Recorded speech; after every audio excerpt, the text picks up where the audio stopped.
இருட்ட கண்டா பயம் உண்டாவதே அது ஏன்? இப்படி ஒரு கேள்வியை ஒரு பெரியவர்கிட்ட கேட்டாங்க. அதுக்கு அவர் பதில் சொல்றார். மனிதனுடைய ஆதிகால வாழ்க்கையில தொற்றிக்கொண்ட பயம் இது இது வேரூன்றி இருக்குது, இன்னமும் போகல. 50,000 வருஷங்களுக்கு முன்னாடி மனுஷன் குகைகள்ல வாழ்ந்தான். பகல்ல பயம் இருக்காது, ராத்திரியில மிருகங்கள் தாக்கும், கொல்லும், நிம்மதியா தூங்க கூட முடியாது. அதனால இந்த மனுஷனுக்கு இரவுன்னா மரணம், பயம் அப்படின்னு பழகி போச்சு.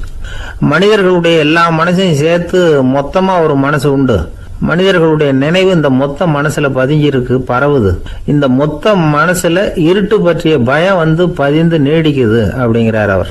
இந்த காலத்துல இரவை பகலாக்கிறதுக்கு எவ்வளவோ விளக்குகள்லாம் வந்தாச்சு. ராத்திரியிலேயும் மிருகங்கள் தாக்குங்கிற நிலைமை இல்லை. பாதுகாப்பான வீடுகள், விலங்குகளும் விலகி போயிட்டு, விலங்குகள்லாம் விலகி போயிட்டு, வீடுகளும் பாதுகாப்பா இருக்குது. சரி, இருந்தாலும் அந்த பழங்கால பயம் இருட்டு பயம் இன்னமும் மனுஷனை விட்டு போகல. இன்னொரு விஷயம் என்னன்னா, இருட்டில இருந்து வெளிச்சத்துக்கு வராத மனிதர்கள் இன்னைக்கு அதிகம். ஒரு ஆளு ஆத்துக்கு மீன் பிடிக்கிறதுக்காக போனான், இன்னும் விடியல. அதுக்குள்ள வலையை எடுத்துட்டு கிளம்பி போயிட்டான். வெளிச்சம் வர்றதுக்கு முன்னாடியே போய் சேர்ந்துட்டான். விடிகிற வரைக்கும் என்ன பண்றது? சும்மா கரையிலேயே உட்காந்து காலாட்டிக்கிட்டு இருக்கிறான். காலில் ஏதோ ஒரு சின்ன மூட்டை தட்டுப்பட்டுது. இருட்டில் அது என்னன்னு சரியா தெரியல. மூட்டைக்குள்ள சின்ன சின்ன கல்லா நிறைஞ்சி இருக்குது. சும்மா பொழுது போகணுமேங்கிறதுக்காக இவன் அந்த மூட்டைக்குள்ள இருந்து ஒவ்வொரு கல்லா எடுத்து ஆத்துல வீசிக்கிட்டு இருக்கிறான். விடிகிற வரைக்கும் வேற வேலை இல்லைங்கிறதுனால எப்படி செஞ்சுக்கிட்டே உட்காந்துருக்கிறான். கிழக்க மெதுவா வெளிச்சம் தெரிய ஆரம்பிச்சது. பொழுது விடியறதுக்கான அறிகுறி. இதுக்குள்ள அந்த மூட்டையில இருந்த எல்லா கல்லையும் எடுத்து வீசி எறிஞ்சுட்டான். கடைசியா ஒரே ஒரு கல் மட்டும்தான் கையில பாக்கி இருந்தது. வெளிச்சம் வந்ததும் அந்த கல்லை பார்த்தான், அப்படியே திகைச்சு போயிட்டான். அடடா, இது வரைக்கும் தெரியாம தப்பு பண்ணிட்டோமே அப்படின்னு நினைச்சான். ஏன் தெரியுமா? அவன் கையில இருந்தது வெறும் கல் இல்ல, விலை வசந்த ரத்தன கல். அது இருட்டுல என்னன்னு புரியாததுனால மூட்டையில இருந்த எல்லா ரத்தன கல்லையும் ஆத்துல வீசி எறிஞ்சிருக்கிறான். இப்போ அவனுக்கு அழுகையே வந்துடும் போல இருந்தது. வாழ்க்கையை வசதி ஆக்கிக்கிறதுக்கான வாய்ப்பு அவனுக்கு இருந்தது. இருந்தாலும் இருட்டுல அதை இழந்துட்டான். அந்த வகையில அவனுக்கு கொஞ்சம் அதிர்ஷ்டம் இருந்திருக்குது. அதாவது ஏதோ ஒரு வகையில இருந்திருக்குது. அதனாலதான் அந்த கடைசி கல்ல எரியறதுக்குள்ள வெளிச்சம் வந்துட்டுது. பல பேருக்கு அந்த அளவு கூட அதிர்ஷ்டம் வர்றதில்லை. எல்லாத்தையும் வீசினதுக்கு அப்புறம் தான் வெளிச்சம் வரும். என்னன்னு விவரம் தெரியாமலே எழுந்திரிச்சு வந்துருவாங்க. வாழ்க்கைங்கிறது ஒரு பெரிய புதையல். அதை புரிஞ்சிக்காம மனுஷன் அதை வீசி எரிஞ்சுக்கிட்டு இருக்கான் அப்படிங்கிறது தான் பெரியவங்க கருத்து. சில பேருக்கு புரிஞ்சுக்கிற நேரம் வரும், அதுக்குள்ள வாழ்நாள்லாம் ஓடி போயிருக்கும். அதுக்கப்புறம் என்ன பண்றது? நம்மால் ஒருத்தன் கையில ஒரு சின்ன பையோட வந்துகிட்டு இருந்தான். பை உள்ள ஏகப்பட்ட நகைகள், ரத்தன கல் எல்லாம் இருக்கு. வந்துகிட்டு இருந்தவன் திடீர்னு அந்த பையை அப்படியே ஒரு குளத்துல வீசி எறிஞ்சுட்டான். மகான்கள் தான் இப்படி பற்று இல்லாம இருப்பாங்க. என்னங்க இது, விலை மதிப்புள்ள அந்த பையை இப்படி குளத்துல வீசி எறிஞ்சுட்டீங்களே, இதுக்கு என்ன அர்த்தம் அப்படின்னு கேட்டார் அவன் கூட வந்தவர். அவன் மெதுவா இவர் காதோட காதா சொல்றான். ஒரு போலீஸ்காரர் பின்னாடி வந்துகிட்டு இருக்கிறார், அவர் போனதுக்கு அப்புறம் இதை எடுத்துக்குவேன் அப்படிங்கிறான்.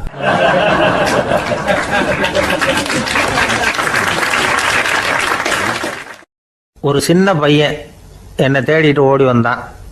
ஒரு கதை சொல்லுங்கன்னா, சொந்தமா எதுவும் தெரியாத என்ன, உங்களுக்கு சொந்தமா எதுவும் தெரியாதுன்னு எனக்கும் தெரியும் அப்படின்னா. இந்த பையன் அடிக்கடி என்கிட்ட கதை கேட்கிறவன். அதனால என்னோட ரகசியம்லாம் அவனுக்கு அத்துப்படி. அதனால தான் அவ்வளவு தெளிவா அடிச்சு விடுறான். சரி, இப்ப என்ன செய்யலாம்னு, பழைய கதை ஏதாவது ஒன்று சொல்லுங்களேன்னா. உனக்கு கிருஷ்ண தேவராயரை தெரியுமான்னு. அவர்கிட்ட நேரில் பழக்கம் இல்லை, ஆனால் அவரை பற்றி புஸ்தகத்தில் படிச்சிருக்கேன்னா. சரி, இவன்கிட்ட மேற்கொண்டு பேச்சு கொடுத்தா நம்மளை ஒரு மாதிரி ஆக்கி விடுவான் அப்படிங்கிறத யூகம் பண்ணிட்டு அவனை உட்கார வச்சு கடைசி வரைக்கும் குறுக்க பேசக்கூடாது அப்படின்னு ஒரு கண்டிஷனையும் போட்டுட்டு அந்த கதையை சொன்னேன். ஒரு சமயம் கிருஷ்ணதேவராயர் சமஸ்தானத்துக்கு ஒரு பெரிய வித்வான் சேர்ந்தாராம். என்னோட போட்டி போடுறதுக்கு இந்த ஊர்ல யாராவது இருக்கீங்களா அப்படின்னு சவால் விட்டாராம். அந்த ஊர்ல இருந்த பெரிய பெரிய வித்வான்லாம் இது ஏதுடா வம்பா போச்சுன்னு நினைக்க ஆரம்பிச்சிட்டாங்க. யாரும் அந்த ஆளோட போட்டி போடுறதுக்கு தயாரா இல்லை. எல்லாரும் நடுங்கிட்டு இருக்கிறாங்க. அந்த நேரத்துல ஒருத்த மட்டும் தைரியமா முன்னுக்கு வந்தான். அது யாருன்னா தெனாலிராமன். அந்த சமஸ்தானத்துல விகட கவி அவன். என்ன அனுப்புங்க போட்டிக்கு, நான் ஜெயிச்சு காட்டுறேன்னா. உனக்கு அவ்வளவு தைரியம் இருக்குதா அப்படின்னு கேட்டாங்க. தைரியம் மட்டும்தான் என்கிட்ட இருக்குது, ஆனா தைரியம் இருந்தா அதிர்ஷ்டம் தேடிட்டு வருங்கிறது எனக்கு தெரியும் அப்படின்னா. அடுத்த நாள் போட்டி ஆரம்பமாச்சு. அந்த பெரிய வித்வான் வந்து நின்னார். தெனாலிராமன் எதிரில் வந்து நின்னான். அந்த வித்வான் ஒரு விரலை காட்டினார். தெனாலிராமன் பதிலுக்கு 2 விரலை காட்டினான். வித்வான் 3 விரலை காட்டினார். இவன் உடனே 4 விரலை காட்டினான். உடனே 5 விரலை காட்டினார் அவர். தெனாலிராமன் உடனே தன்னுடைய கை முஷ்டியை காட்டினான், கையை மூடி காட்டினான். அவ்வளோதான். அந்த பெரிய வித்வான் கிருஷ்ணதேவராயர் காலில் விழுந்தார். நான் தோத்துட்டேன், என் தோல்வியை ஒத்துக்கிறேன் அப்படின்னு சொல்லிவிட்டார். கிருஷ்ணதேவராயர் அவரை தனியாக அழைச்சிட்டு போய் என்ன நடந்ததுன்னு விசாரித்தார். அந்த வித்வான் விளக்கம் கொடுத்தார். ஆண்டவன் ஒருவன் தான் உண்டுங்கிறத விளக்கறதுக்காக நான் ஒரு விரலை காட்டினேன். அப்படி இல்லை, சக்தியை சேர்த்தா சக்தி சிவன் 2 பேர் உண்டுன்னு உங்கள் வித்வான் 2 விரலை காட்டினார். மூர்த்திகள் 3 பேருங்கிறதுக்காக நான் 3 விரலை காட்டினேன். வேதங்கள் 4ன்னு சொல்லி ஒரு 4 விரலை காட்டினார். பஞ்சபூதங்கள் 5ன்னு நான் 5 விரலை காட்டினேன். அதையெல்லாம் அடக்கி ஆளணும்னு சொல்லி அவர் கையை மூடி உறுதியாக காட்டினார். அடடா, உங்கள் வித்வானுக்கு எப்பேற்பட்ட அறிவு! அவர் தான் ஜெயிச்சார், நான் தோத்துட்டேன் அப்படின்னார் அவர். அப்படி சொல்லிவிட்டு அவர் போயிட்டார். அதுக்கப்புறம் தெனாலிராமனை கூப்பிட்டு என்னப்பா நடந்தது அப்படின்னு கேட்டாராம். அதுக்கு தெனாலிராமன் விளக்கம் கொடுத்துருக்குறான். அவன் முதல்ல என்னை கொன்னுடுவேன்னு அந்த வித்வான் ஒரு விரலை காட்டினான். உடனே ஒரு 2 கண்ணையும் தோண்டி போடுவேங்கிறதுக்காக நான் 2 விரலை காட்டினேன். உனக்கு நாமம் போட்டுருவேன்னு சொல்லி 3 விரலை காட்டினான். அதை அழிச்சிருவேன்னு 4 விரலை காட்டினேன். உன்னை அரைஞ்சிருவேன்னு அவன் 5 விரலை காட்டினான். நான் உங்களை குத்தி போடுவேன்னு சொல்லி கையை மூடி காட்டினேன் அப்படின்னா. இப்போ பாருங்க, ஜெயிச்சது யார்? தைரியம் மட்டும் இருந்துட்டா அதிர்ஷ்டம் தானாக தேடி வருங்கிறது எவ்வளவு உண்மையாக போச்சு. அதனால் நாம் எப்பவும் தைரியமாக இருக்கணும்னு சொல்லிவிட்டு என் எதிரில் கதை கேட்டுட்டு உட்காந்துருந்த சின்ன பையனை பார்த்தேன். அவன் என்னை நிமிர்ந்து பார்த்தான். அவன் தன்னோட கை கால் 2ஐயும் ஒரு மாதிரியாக என் முன்னால் தூக்கி 20 விரலை காட்டினான். எனக்கு ஒன்றும் புரியல. இதுக்கு என்னப்பா அர்த்தம்னு கேட்டேன். இதே கதையை இதுக்கு முன்னாடி என்கிட்ட 20 தடவை நீங்கள் சொல்லியிருக்கீங்கன்னு அர்த்தம் அப்படின்னா.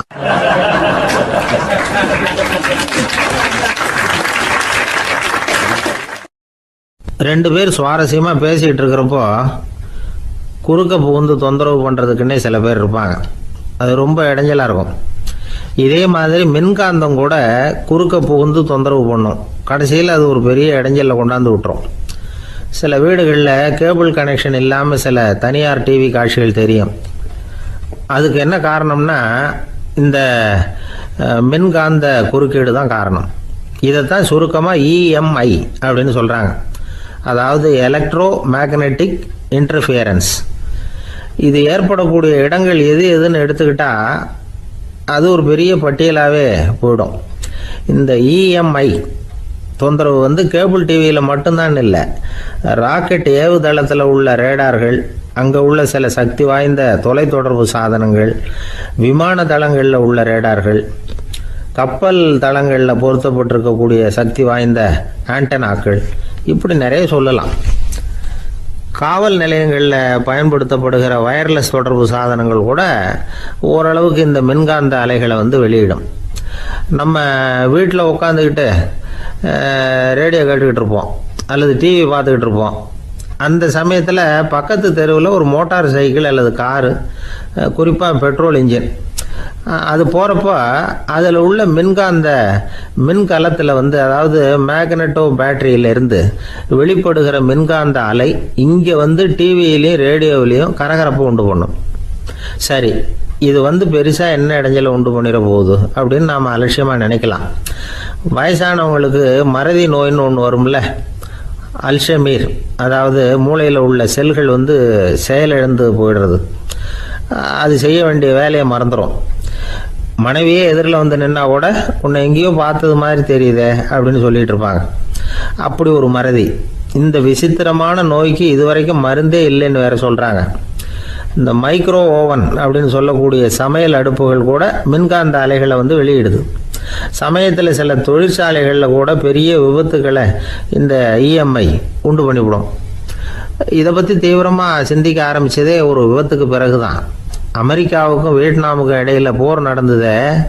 அந்த சமயம் அமெரிக்காவுக்கு சொந்தமான விமானம் தாங்கி கப்பல் ஒன்று வியட்நாமை தாக்கிறதுக்கு தயாராக ஏவுகணைகளோட கடலில் நிறுத்தி வைக்கப்பட்டிருந்தது. தற்செயலாக அந்த பகுதியில் கப்பல் தொலைத்தொடர்பு பகுதிக்கு அருகில் ஊடுருவிய அந்த சக்தி வாய்ந்த ரேடியோ அலைகள் ஏவுகணையில் இருந்த மின்னணு சர்க்கியூட்டை பூர்த்தி செஞ்சு வச்சுட்டுது. அவ்வளவுதான். ஏவுகணை அங்கேயே வெடித்து சிதறி போச்சு. 130 பேர் அந்த இடத்துலயே உடல் கருகி செத்து போட்டாங்க. ஏகப்பட்ட பொருள்கள் நாசம். இந்த விபத்துக்கான காரணம் என்னங்கிறத உடனடியாக யாராலையும் கண்டுபிடிக்க முடியல. ரொம்பவும் கடுமையாக முயற்சி பண்ணி கடைசியாக கண்டுபிடிச்சாங்க. இது இந்த இஎம்ஐ வேலை தான் அப்படின்னு. மின்னணு தொலைபேசிகள் இருக்கு. இதில் பேசும்பொழுது நம்ம காதை அதாவது செவியை ஊடுருவக்கூடிய மின்காந்த அலையானது மூளைக்கு போய் அங்கே மூளை கட்டிகளை உருவாக்க ஊக்கம் கொடுக்குது அப்படின்னு வேற கண்டுபிடிச்சிருக்கிறாங்க. இந்த இஎம்ஐ ரொம்ப குறைஞ்ச மின்காந்த அழுத்தத்தில் நமக்கு எந்த பாதிப்பையும் ஏற்படுத்துறதில்லை. மின்காந்த அலைகள் அழுத்தத்தோடு இருக்கிற இடங்களில் ரொம்ப நேரம் இருந்தோம்னா நம்ம உடம்பின் வெப்பநிலை 2 டிகிரி செல்சியஸ் வரைக்கும் அதிகரிக்குதாம். அதனால் வெப்பநிலையை சீராக்கிறதுக்கு இதய துடிப்பும் அதிகரிக்குது. இப்படிலாம் கண்டுபிடிச்சிருக்கிறாங்க. இப்போல்லாம் இந்த மின்காந்த குறுக்கீடுகளை தடுக்கிறது எப்படி அப்படின்னு விஞ்ஞானிகள் யோசனை செய்ய ஆரம்பிச்சிருக்கிறாங்க. இந்த விஷயத்தில் அலட்சியமாக இருந்தோம்னா எதிர்காலத்தில் நிறைய பேருக்கு இந்த ஞாபக மறதி நோய் வந்துடும். அப்புறம் அது ரொம்ப கஷ்டமாக போயிடும். ஒரு குடும்ப தலைவர் தன் மனைவியை பார்த்து, யார் நீ, உன்னை எங்கேயோ பார்த்தது மாதிரி இருக்குதே அப்படின்னு சொல்லிக்கிட்டு இருந்தார். உடனடியாக அவரை போய் பார்த்தேன். வாங்க டாக்டர்கிட்ட போகலாம் அப்படின்னு. அவர் என்னை தனியாக அழைச்சிட்டு போய் காதோட காதாக மெதுவாக சொல்கிறார், இதை பாருப்பா, என் கையில் பணம் இல்லாத போகலாம் அப்படி மறதி நோய் வந்துட்டது மாதிரி நடிச்சுக்கிட்டு இருப்பேன், அவ்வளவுதான், அதை நீ கண்டுக்காத அப்படின்னார்.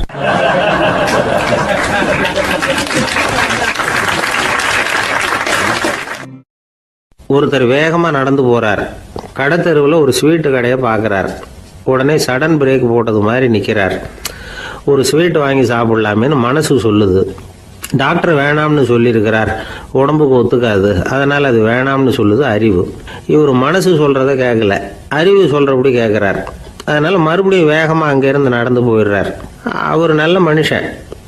மனுஷனுக்கு அறிவும் இருக்குது, உணர்ச்சியும் இருக்குது. எதுக்கு எடுத்தாலும் உணர்ச்சி வசப்பட்டுக்கிட்டு இருக்கக்கூடாது. அறிவு வசத்தில் நாம் இருக்கணும். அப்போ தான் நாம் நல்லபடியாக வாழ முடியும். இல்லைன்னா அவஸ்தை தான். மகாபாரதத்தில் சந்தனுன்னு சொல்லி ஒரு அரசன் வர்றான். அவன் ஒரு சமயம் அறிவு வசப்படாமல் உணர்ச்சி வசப்படுறான். அதாவது ஒரு நாள் கங்கை கரையில் ஒரு அழகான பொண்ணை பார்க்குறான். இவனுடைய மனசு அவகிட்ட போயிடுது.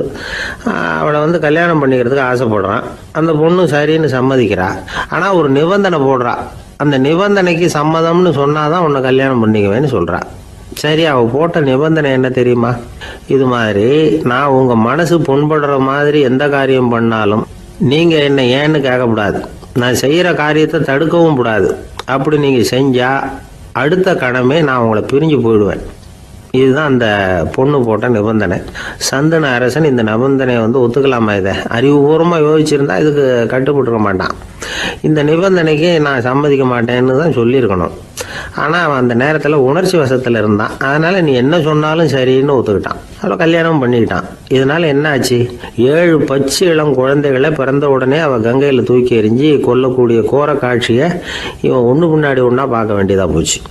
கடைசியில் 8வது குழந்தை பிறந்ததுன்னா அவனுடைய அறிவு மேலோங்குது. அந்த கொடிய செயலை தடுத்து நிறுத்துறான். அந்த 8வது குழந்தை தான் பின்னாடி பீஷ்மர் ஆகிறார். ஒரு பக்தி பிரசங்கத்தில் ஒரு பேச்சாளர் இந்த விஷயத்தை சொல்லிவிட்டு இன்னொரு விஷயமும் சொன்னார். அது என்னன்னா, சந்துனு மன்னன் அறிவுக்கும் உணர்ச்சிக்கும் நடுவில் அகப்பட்டு தவிச்சதுனால அவன் வம்சத்தில் வந்த கௌரவர்கள் உணர்ச்சி வசப்பட்டாங்க, பாண்டவர்கள் அறிவு வசப்பட்டாங்க அப்படின்னு சொன்னார். மனுஷனுக்கு உணர்ச்சியை விட அறிவு மேலோங்கி இருக்கணுங்கிறது சரிதான். ஆனால் அந்த அறிவை எப்படி உபயோகப்படுத்துகிறோங்கிறது முக்கியம்.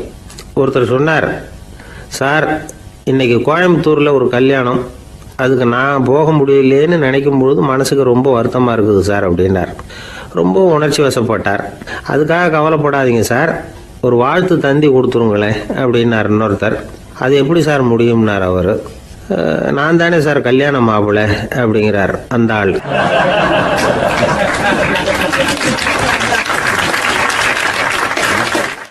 ஒரு அழகான கடற்கரை. சுற்றுலா பயணிகள் நிறைய பேர் அங்கே போகிறது வழக்கம். சனி ஞாயிறு கூட்டம் அதிகமாக இருக்கும். அதோட விளைவு என்னங்கிறது அடுத்த நாள் தான் தெரியும். ஆமாம், அந்த கடற்கரையை சுத்தப்படுத்துகிற தொழிலாளிகள் திங்கட்கிழமை ரொம்ப சிரமப்படுவாங்க. சனி ஞாயிறு வந்த கூட்டம் கடற்கரை பூராவும் காலி ஐஸ்கிரீம் கப்புகளை வீசி எறிஞ்சிட்டு போயிருக்கும். ஆயிரக்கணக்கான கப்புகள் அங்கே பரவலாக கிடக்கும். அதையெல்லாம் பொறுக்கி எடுத்து சுத்தம் பண்ணி ஆகணும். இதனால் திங்கட்கிழமை வேலைக்கு வர்றதுக்கு எல்லோரும் பயப்படுவாங்க. அப்படி ஒரு நிலைமை. பல பேர் அன்னைக்கு லீவ் எடுத்துகிட்டு போயிடுறது வழக்கம். நமக்கு எதுக்கு இன்றைக்கி தொந்தரவுன்னு. இது ஒரு பெரிய பிரச்சனையாக இருந்தது.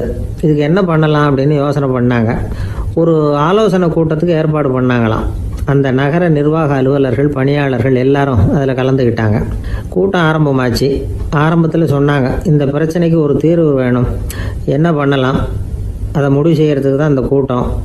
இதில் நீங்கள் செய்ய வேண்டியது என்னென்னா, உங்களுக்கு தோன்றுகிற யோசனை எதுவாக இருந்தாலும் சொல்லுங்கள். கொஞ்சம் கூட தயக்கம் வேண்டாம். நாம் சொல்கிற யோசனை ஈடுபடுமா படாதா அப்படின்லாம் யோசிக்க வேணாம். எல்லாருடைய யோசனைகளையும் அப்படியே பதிவு செய்துக்கிறோம். கடைசியாக அதிலேருந்து ஒரு சிறந்த யோசனையை தேர்வு பண்ணி அதை பயன்படுத்தலாம். இந்த சந்தர்ப்பத்தில் இன்னொரு முக்கியமான வேண்டுகோள், எவ்வளவு சாதாரணமான யோசனையாக இருந்தாலும் சரி, அது சொல்லும் பொழுது அடுத்தவங்க ஏளனம் செய்யக்கூடாது. இது ஒரு பெரிய யோசனையா அப்படின்னு சொல்லி எதையும் அலட்சியப்படுத்தக்கூடாது. இதுதான் அந்த கூட்டத்தின் ஆரம்பத்தில் செய்யப்பட்ட அறிவிப்பு. உடனே அந்த கூட்டத்தில் இருந்தவங்க ஆளுக்கு ஒரு யோசனை சொல்ல ஆரம்பித்தாங்க. ஒருத்தர் எழுந்திருச்சார், இங்கே வர்ற சுற்றுலா பயணிகள்கிட்ட ஆளுக்கு $10 ஒரு டெபாசிட் மாதிரி வைப்பு பணமாக வாங்கிக்கணும். காலி ஐஸ்கிரீம் கப்பை திருப்பி கொடுத்தா அந்த பணத்தை திருப்பி கொடுத்துடலாம். இப்படி ஒரு ஏற்பாடு பண்ணிக்கிட்டா கப்புகளை தேடி பொறுக்கிட்டு இருக்க வேண்டியதில்லை, எல்லாம் ஒரே இடத்துக்கு வந்து சேர்ந்துடும். அப்படியே நாம் தூக்கிட்டு போய் ஒரு இடத்துல கொட்டி விடலாம் அப்படின்னார். இன்னொருத்தர் எழுந்திரிச்சார், கப்பை கீழே போட்டால் $50 அபராதம் அப்படின்னு அங்கங்கே போர்டு எழுதி வச்சுடலாம். கப்புகளை போடுறதுக்கு அங்கங்கே பெரிய கூடைகளை வச்சுடலாம். நாம் சாவகாசமாக அந்த கூடைகளை சேகரம் பண்ணிக்கலாம் அப்படின்னாராம். இன்னொருத்தர் எழுந்திரிச்சு கொஞ்சம் கோபமாக பேசினார். கப்புகளை அவங்க வாயிலே திணிச்சுடணும், அதுகளை முன்னு சாப்பிட்டு பார்த்தா தான் தெரியும் அது எவ்வளவு கஷ்டங்கிறது அப்படின்னு ரொம்ப கடுமையாக பேசியிருக்காரு. இது வேடிக்கையாக தெரிஞ்சாலும் இந்த யோசனையும் பதிவு செஞ்சுக்கிட்டாங்களாம். இப்படி பல யோசனைகள். கடைசியாக எல்லாத்தையும் படித்து பார்த்துட்டு பரிசீலனை பண்ணாங்க. அப்புறம் தான் யோசனை வந்தது. இவர் வேடிக்கையாக சொன்னது, கப்புகளை அவங்கவுங்க வாயிலே திணிச்சு சாப்பிட சொல்லணும், அதுதான் தண்டனைன்னார்ல. ஏன் அப்படி சாப்பிட்றது மாதிரியே கப்புகளை தயார் பண்ண என்ன அப்படின்னு சிந்திக்க ஆரம்பித்தாங்களாம். ஆகா, அதுதான் சரின்னு ஒரு முடிவுக்கு வந்தாங்க. அதுலேருந்து உருவானது தான் இந்த வேஃபர் கப்ஸ். ஐஸ்கிரீமை சாப்பிட்டு முடித்ததும் கப்பையும் சாப்பிட்டுடலாம். கோன் ஐஸ்கிரீம் சாப்பிட்றோம்ல, அதுதான். அமெரிக்காவில் மியாமி கடற்கரையில் ரொம்ப காலமாக இருந்துக்கிட்டு வந்த குப்பை பிரச்சனைக்கு இப்படி தான் ஒரு தீர்வு வந்துதான். இதுலேருந்து நாம் புரிஞ்சிக்க வேண்டியது என்னென்னா, நாம் அன்றாட எத்தனையோ பிரச்சனைகளை சந்திக்கிறோம், அதுக்கெல்லாம் தீர்வு உண்டு. அது எங்கே ஒளிஞ்சிருக்குன்னு கண்டுபிடிக்கணும். அந்த யோசனையையும் நல்லா தீவிரமாக யோசிக்கணும். யார் என்ன யோசனை சொன்னாலும் அதை அலட்சியப்படுத்தக்கூடாது, அக்கறையோடு கவனிக்கணும், அதை யோசித்து பார்க்கணும். ஒரு அம்மா தன்னோட வீட்டுக்காரரை ஒரு மனநல மருத்துவர்கிட்ட அழைச்சிட்டு வந்தாங்களாம். டாக்டர், இவருக்கு கோன் ஐஸ்கிரீம் பிடிக்கல, பேப்பர் கப்பில் இருக்கிற ஐஸ்கிரீம் தான் வேணும்னு அடம் பிடிக்கிறார் அப்படின்னாங்களாம். அது ஒன்றும் தப்பு இல்லையேன்னாராம் டாக்டர். இதுக்கு அந்த அம்மா சொன்னாங்களாம், இவர் கப்பு ஐஸ்கிரீம் வாங்குறதுல தப்பு இல்லை டாக்டர், பிரச்சனை அது இல்லை. அப்புறம் வேறு என்னென்னு கேட்டிருக்காரு. வாங்கினதும் ஐஸ்கிரீமை கீழே கொட்டிவிட்டு அந்த பேப்பர் கப்பை மட்டும் விரும்பி சாப்பிட்றார், அதனால தான் உங்ககிட்ட அழைச்சிட்டு வந்தேன் அப்படின்னாங்களாம்.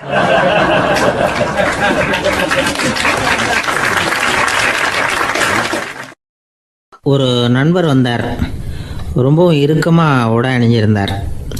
அதாவது ஆடைக்குள்ளே அவர் மாட்டிக்கிட்டு இருந்தது மாதிரி தெரிஞ்சது. ஏன் துணி குறைச்சலாக எடுத்துட்டிங்களா அப்படின்னு கேட்டோம். இல்லைங்க, எனக்கு எப்போவுமே இறுக்கமாக உடை அணிகிறது தான் பிடிக்கும் அப்படின்னார். ஒருத்தர் எப்படி உடை அணிகிறார் அப்படிங்கிறத வச்சு அந்த ஆள் எப்படிப்பட்டவர் அப்படிங்கிறத கண்டுபிடிச்சிடலாம். உடை அணிகிற விதம் ஒருத்தருடைய மனநிலையை வெளிப்படுத்துதான். இப்போ இறுக்கமான உடை அணிகிறவங்க பொதுவாக மன நிம்மதி இல்லாதவங்களாக இருப்பாங்களாம், கோபக்காரங்களாக இருப்பாங்களாம். ரொம்ப தொலைதொலைப்பாக ஆடை அணிகிறவங்க இருக்கிறாங்கல்ல, அவங்கெல்லாம் அமைதியான ஆளாக இருப்பாங்களாம், சாந்தமாக இருப்பாங்களாம். இவங்கெல்லாம் போராடுறதுக்கு சரியாக வரமாட்டாங்களாம். இப்படி ஒரு கணிப்பு இருக்குது. அதனால தான் போர் வீரர்களுக்கெல்லாம் இறுக்கமான உடையை தான் கொடுக்கறது வழக்கம்.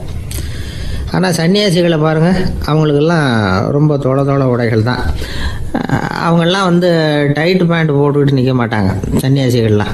அதே மாதிரி சன்னியாசிகள்லாம் காவி உடையை தேர்ந்தெடுக்கிறதுக்கும் காரணம் உண்டு. பல ஆண்டுகள் சோதனை செஞ்சு பார்த்துட்டு தான் சன்னியாசத்துக்கு காவி தான் சரி அப்படின்னு முடிவு பண்ணியிருக்கிறாங்க. இப்போ பௌதீக விஞ்ஞானப்படியும் அதுதான் சரி. அதாவது சூரிய ஒளியில் 7 வண்ணங்கள் உண்டு. ஒரு பொருள் மேலே அது விழும் பொழுது அந்த பொருள் நமக்கு சிவப்பாக தெரிஞ்சதுன்னா அந்த பொருள் சிவப்பை தவிர மற்ற எல்லா நிற கதிர்களையும் உள்வாங்கிக்கிட்டு சிவப்பு நிறத்தை மட்டும் வெளியில் விடுது, அதாவது விலக்கி விடுது. அதனால தான் அந்த பொருள் சிவப்பாக தெரியுது. உடல் ஆரோக்கியத்துக்கு ஓரளவு சிவப்பு தேவைப்படுது. அதனால தான் காவி உடை அணிஞ்சால் சூரிய ஒளி ஓரளவு சிவப்பை விலக்கிவிடும். அதாவது சிவப்பின் பலனும் கிடைக்கும், இந்த சிவப்பின் கெடுதலும் இல்லை. அப்படின்னு யோசனை பண்ணாங்க. காவி உதய வேளையின் நிறம். கீழ் வானத்தில் கதிர் உதிக்கிற வேளையில் முதல் ஒளி தோன்றுகிற நேரத்தில் காவி நிறம் தான் கசியும். தியானம் செய்கிறப்போ முதல்ல காணக்கூடிய ஒளி காவி நிறம் தான். தியானத்தின் உச்ச நிலையின் நிறம் நீலம். தியானம் காவி நிறத்தில் ஆரம்பமாகி நீல நிறத்தில் நிறைவடைகிறது அப்படிங்கிறார் ஓஷோ. நீலம் தியான சிகரம். காவி தியான ஆரம்ப குறியீடு, ஒரு சன்னியாசியின் ஆரம்ப தரிசனம் அப்படிங்கிறார் அவர். ஒருத்தர் நாள் பூரா காவி உடைய அணிஞ்சிருந்தா அந்த நிறம் அவருக்கு தியானத்தை பற்றிய நினைவை ஊட்டிக்கிட்டே இருக்கும். இப்படியே ஆடைக்கும் தியானத்துக்கும் இடையில ஒரு தொடர் ஏற்படுது. ஒரு துறவியின் உள்ளார்ந்த பண்பா அது மாறுது. கடை வீதியில் ஒரு பொருள் வாங்க போகிறோம், அது மறந்துடக்கூடாதுங்கிறதுக்காக ஞாபகம் முடிச்சு போட்டுக்கிறோம். அந்த முடிச்சுக்கும் பொருளுக்கும் தொடர்பு இல்லை. ஆனால் கடை வீதிக்கு போன உடனே அந்த முடிச்சு அந்த பொருளை ஞாபகப்படுத்துது. அதாவது அந்த முடிச்சு ஒரு தொடர்பு அம்சமாக அமையுது. அது மாதிரி தான் காவி உடையும். ஒரு துறவி நடக்கும் பொழுது, சாப்பிடும் பொழுது, குளிக்கும் பொழுது அவருடைய காவி உடை அவருக்கு ஞாபகப்படுத்திக்கிட்டே இருக்கும். அது ஒரு நிலைப்படுத்தப்பட்ட நினைவாக ஞாபகம் முடிச்சாக மாறிடுது. காவி ஆடை இல்லைன்னா ஒருத்தரால் துறவியாக முடியாதுன்னு அர்த்தம் இல்லை. அதே நேரத்தில் காவி ஆடையால் ஒன்றும் பிரயோஜனம் இல்லை, அதில் ஒன்றும் அர்த்தம் இல்லை அப்படின்னு சொல்லிட முடியாது. இதுதான் உண்மை. இவ்வளவு தூரம் காவி ஆடையை பற்றி சொல்கிறதுனால எல்லாரும் சன்னியாசியாக போயிடுங்கோ அப்படின்னு நாம் சொல்கிறதாக யாரும் நினச்சிடக்கூடாது. மனசுக்கும் நிறத்துக்கும் உள்ள சம்பந்தத்தை தெரிஞ்சுக்கிறதுக்காக தான் இவ்வளவும். நமக்கு தெரிஞ்ச நண்பர் ஒருத்தர் இருக்கிறார், ஆஃபீஸில் வேலை பார்க்குறவர். ஒவ்வொரு மாதமும் 20ஆம் தேதிக்கு பிறகு அவரை போய் பார்த்தீங்கன்னா காவி உடை அணிஞ்சிக்கிட்டு, கண்ணை மூடிக்கிட்டு, கை ரெண்டையும் விரித்து வச்சுக்கிட்டு தியானத்திலேயே உட்காந்துருப்பார். ஏன் இப்படி பண்ணுறீங்கன்னு கேட்டேன். அதாவது 20ஆம் தேதிக்கு பிறகு என் கையில் ஒரு பைசா கூட கிடையாது, ஒரு சன்னியாசி லெவலில் இருக்கிறேன், என்கிட்ட எதுவும் செலவுக்கு கேட்காத அப்படின்னு என் மனைவிக்கு நான் சூக்காக உணர்த்துறதுக்காக அப்படி உட்காந்துருப்பேன் அப்படின்னு விளக்கம் கொடுக்குறார் அவர்.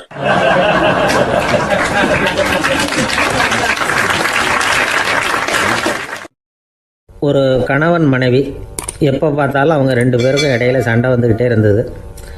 இதில் என்ன ஆச்சரியங்கிறீங்களா? நான் அதுக்காக சொல்ல வரல, இது வேறு விஷயம். அதாவது சண்டை போடாமல் இருக்கிறதுக்கு வழி சொல்கிற தகவல் இது. நான் சொன்ன அந்த கணவன் மனைவி எப்படின்னா, கணவன் ஒரு வார்த்தை சொன்னால் மனைவி கிட்டேருந்து 2 வார்த்தை பதிலாக வரும். இதுக்கு கணவன்கிட்டேருந்து 4 வார்த்தை பதிலாக வரும். இப்படி வார்த்தைகள் பெருகி போய் கடைசியில் வம்பில் முடியும். அந்த அம்மா பொறுத்து பார்த்தாங்க, அவங்களால தாக்கு பிடிக்க முடியல. பக்கத்து வீட்லேயும் ஒரு கணவன் மனைவி இருந்தாங்க, அவங்களுக்குள்ள சண்டை வர்றதில்லை. அது எப்படி அவங்களால மட்டும் சண்டை போடாமல் இருக்க முடியுது அப்படின்னு இந்த அம்மாவுக்கு ஆச்சரியம். ஒரு நாள் நேராக பக்கத்து வீட்டு அம்மாக்கிட்டே போய், ஏம்மா நீங்கள் எப்படி கணவனும் மனைவியும் சண்டை போட்டுக்காமல் இருக்கிறீங்க, அது எப்படி முடியுது உங்களால் அப்படின்னு கேட்டாங்க.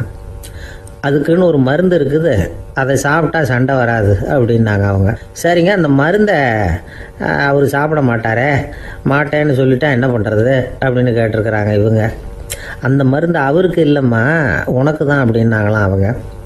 அப்படியா, அப்படின்னா கொடுங்க, ரொம்ப நல்லதாக போச்சு. அதை எப்படி சாப்பிட்றதுங்கிற விவரத்தையும் சொல்லுங்கள், எங்கே அது கிடைக்குங்கிறதையும் சொல்லுங்கள், வாங்கிக்கிறேன் அப்படின்னு கேட்டாங்களாம் இவங்க.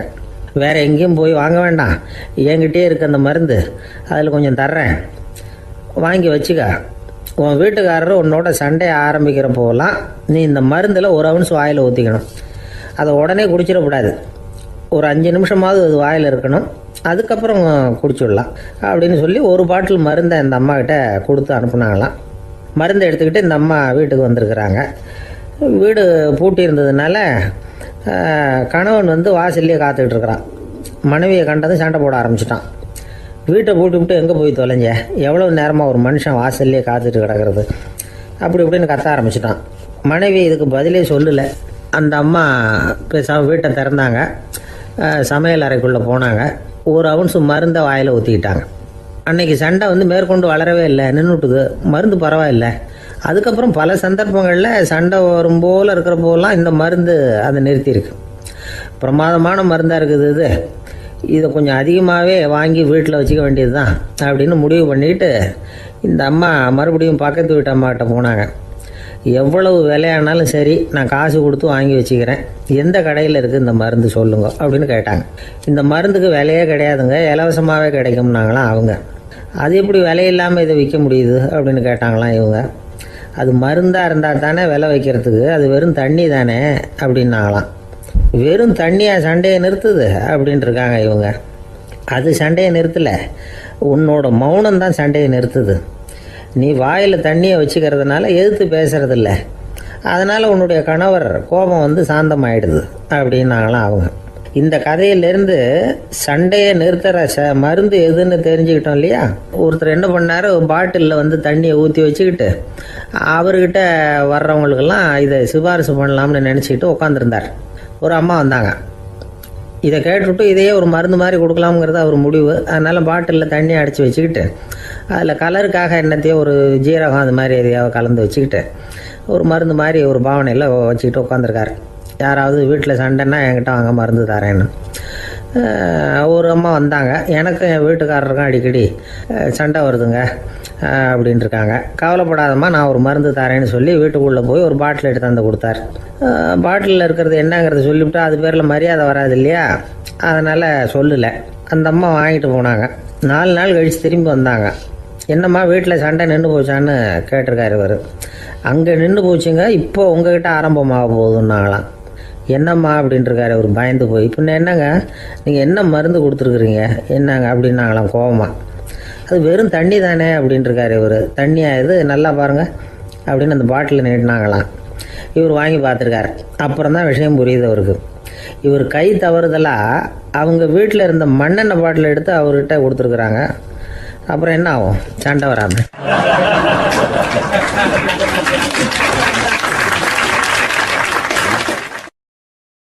ஒரு சராசரி மனிதனுடைய இயல்பு என்ன?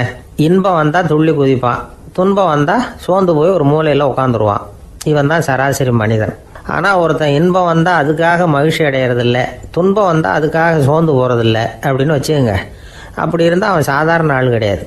ஒரு ஊரில் ஒரு ஞானி இருந்தார். அவரை தேடிட்டு ஒரு பெரியவர் வந்தார். ஐயா, ஞானத்தில் சிறந்த ஞானம் எது அப்படின்னு கேட்டாராம். இதுக்கு அந்த ஞானி என்ன பதில் சொன்னார் தெரியுமா? இன்பத்தினால மகிழ்ச்சி அடையாமலும் துன்பத்தினால சோர்வு அடையாமலும் இருக்கிறது தான் அந்த ஞானம், பெரிய ஞானம் அப்படின்னாராம். சரி சுவாமி, அப்படிப்பட்ட ஞானம் உங்களுக்கு எப்படி வந்ததுன்னு கேட்டிருக்காரு இவர்.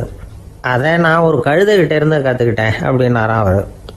இவருக்கு ஒன்றும் புரியல, ஒரு மாதிரியாக முழிச்சிருக்கிறார். இதை அவர் புரிஞ்சுக்கிட்டார்.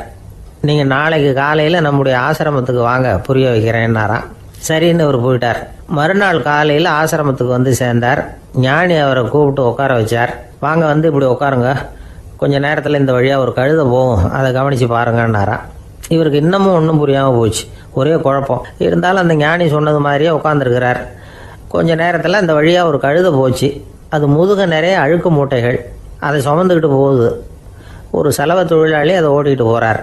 கொஞ்சம் தூரத்தில் ஒரு ஆறு இருக்குது. அங்கே போய் துணியெல்லாம் சுத்தப்படுத்திக்கிட்டு சாயந்தரமாக திரும்பி இந்த வழியாகவே வருவாங்க. ஞானி சொன்னது மாதிரியே இந்த பெரியவர் அழுக்கு மூட்டையை சுமந்துக்கிட்டு போகிற அந்த கழுதையை கவனித்தார். கழுதை போயிட்டுது. அதுக்கப்புறம் ஞானியை திரும்பி பார்த்தார். இப்போ அந்த ஞானி சொன்னார், சாயந்தரம் வரைக்கும் நீங்கள் இங்கேயே இருக்கணும்னார். அதே மாதிரி இவர் இருந்தார். சாயந்தரமாக அந்த ஞானி சொன்னார், ஐயா இப்போ கொஞ்ச நேரத்தில் அந்த கழுதை இந்த வழியாக திரும்பி வரும், அதையும் கவனித்து பாருங்கன்னார். இவரும் கவனித்து பார்க்குறார். கழுதை வந்தது. அது முதுகில் சலவை செய்யப்பட்ட துணி மூட்டை, அது பாட்டுக்கு சுமந்துக்கிட்டு போய்கிட்டு இருக்குது. பெரியவருக்கு ஒன்றும் புரியல, பொறுமை இழந்துவிட்டார். சரி சுவாமி, இந்த கழுதைக்கும் உங்கள் ஞானத்துக்கும் என்ன சம்பந்தம் அப்படின்னார். இப்போ அந்த ஞானி விளக்கினார். ஐயா, இந்த கழுதை இதே மாதிரி தினமும் காலையில் அழுக்கு மூட்டைகளை சுமந்துக்கிட்டு ஆற்றுக்கு போகுது, மாலையில் வெண்மையான சுத்தமான துணிகளை சுமந்துக்கிட்டு திரும்பி ஊருக்கு போகுது. காலையில் இது போகும் பொழுது முதுகில் அழுக்கு மூட்டைகளை சுமந்துக்கிட்டு போகிறோமேங்கிற வருத்தமும் அதுக்கு கிடையாது. சாயந்தரம் திரும்பி வரும்பொழுது சுத்தமான துணிகளை சுமந்துக்கிட்டு வர்றோமேங்கிற மகிழ்ச்சியும் அதுக்கு இல்லை. இதை பார்த்து தான் நானும் அது மாதிரி ஞானத்தை கற்றுக்கிட்டேன் அப்படின்னாராம். அதனால் யார் கற்றுக் கொடுக்குறாங்க அப்படிங்கிறத விட எதை கற்றுக்கிறோம் அப்படிங்கிறது தான் முக்கியம். ஒரு சினிமா பார்க்குறோம், ஒரு அருவி கொட்டுறது மாதிரி காட்சி வருது, தண்ணீர் வழியுது. படம் முடிஞ்சதும் பார்த்தீங்கன்னா அந்த திரை என்ன நனைஞ்சு போயாருக்கும். ஒரு தீப்பிடிச்சு எரியிற காட்சியே சினிமாவில் பார்க்குறீங்க, காட்சி முடிஞ்சதும் அந்த வெண் திரையே கருகி போயாருக்கும். படத்தில் வர்ற தண்ணீரும் நெருப்பும் அந்த திரையை பாதிக்கிறது இல்லை. நாம் அந்த திரை மாதிரி இருக்கிறதுக்கு கற்றுக்கணுமா. அந்த பக்குவம் வந்துவிட்டதுன்னா இன்பமும் துன்பமும் நம்ம எதுவும் செய்யாது. ஒரு சினிமாவை பார்க்குற வரைக்கும் சிரிக்கலாம், அழலாம். பார்த்துட்டு வெளியில் வரும்பொழுது அழுதுகிட்டே வரக்கூடாது. ஒருத்தர் வந்தார், அப்படி படம் முடிஞ்சு வெளியில் வரும்பொழுது அருவி மாதிரி கண்ணீர் சிந்திக்கிட்டே வரார். ஏன் சார் படம் அவ்வளவு சோகமா அப்படின்னு கேட்டார். இன்னொருத்தர், இல்லை சார் கூட்டம் ரொம்ப குறைச்சல் சார், மொத்தம் படம் பார்க்க வந்தவங்களே 15 பேர் தான் சார் அப்படின்னார் கண்ணீரை தொடச்சிக்கிட்டே. அதுக்கு நீங்கள் ஏன் சார் அழறீங்கன்னு கேட்டார் அவர். இந்த படத்தோட தயாரிப்பாளரே நான் தான் சார் அப்படின்னாரா இவர்.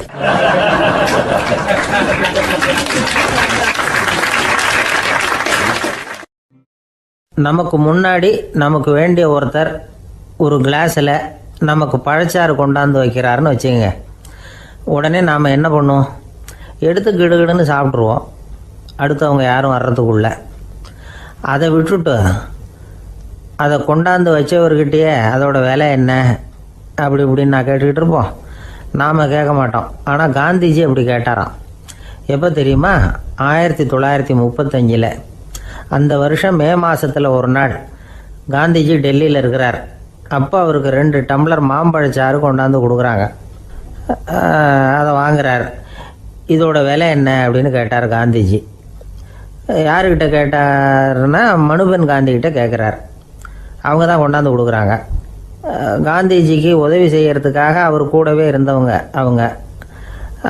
அவங்ககிட்ட தான் கேட்குறாரு. காந்திஜி சும்மா வேடிக்கைக்காக இப்படி கேட்குறாருன்னு நினச்சிட்டாங்க அந்த அம்மா. அதுவும் இல்லாமல் அதோட விலையை கேட்டால் காந்திஜி நிச்சயமாக அதை சாப்பிட மாட்டார் அப்படிங்கிற பயம் வேறு. அதனால் அந்த அம்மா பதில் எதுவும் சொல்லாமல் கம்முன்னு இருந்துட்டாங்க. கொஞ்ச நேரம் ஆச்சு. அந்த பழச்சாறு வச்ச இடத்துல அப்படியே இருக்குது, வச்சபடியே இருக்குது. காந்திஜி அதை சாப்பிடவே இல்லை. மனுபென் காந்தி பார்த்தாங்க. மெதுவாக காந்திஜிக்கிட்ட போய் அதை சாப்பிடுங்களேன் அப்படின்னாங்க. பழச்சாறு விலை என்னன்னு கேட்டேன், அதுக்கு பதில் இல்லை. அது முதல் தப்பு. பதிலை எதிர்பார்த்திருந்தும் அதை பற்றி விசாரிக்கலை, அது 2வது தப்பு. இப்படி 2 தப்புகளை பண்ணிவிட்டு என்கிட்ட வந்து இதை சாப்பிடுங்கன்னு சொன்னால் அது எப்படி அப்படின்னு கேட்டாராம் காந்திஜி. மனுபென் காந்தி என்ன சொல்கிறதுன்னு தெரியாமல் திகைச்சு போய் நின்றுக்கிட்டு இருந்தாங்க. காந்திஜி தொடர்ந்து சொன்னாராம், இப்போ என் முன்னாடி வச்சிருக்கிற இந்த பழச்சாறு விலை சுமாராக ஒரு ₹1/2 இருக்கும். அது அந்த காலத்து மதிப்பு. இந்த பழச்சாறு இல்லாமல் கூட என்னால் இருக்க முடியும். ஆனால் அவசியமான பொருள்களை வாங்கிறதுக்கு கூட சக்தி இல்லாத மக்கள் இந்த நாட்டில் நிறைய பேர் இருக்கிறாங்க. அப்படி இருக்கிறப்போ எனக்கு என்னத்துக்கு இந்த விலை உயர்ந்த பானம்?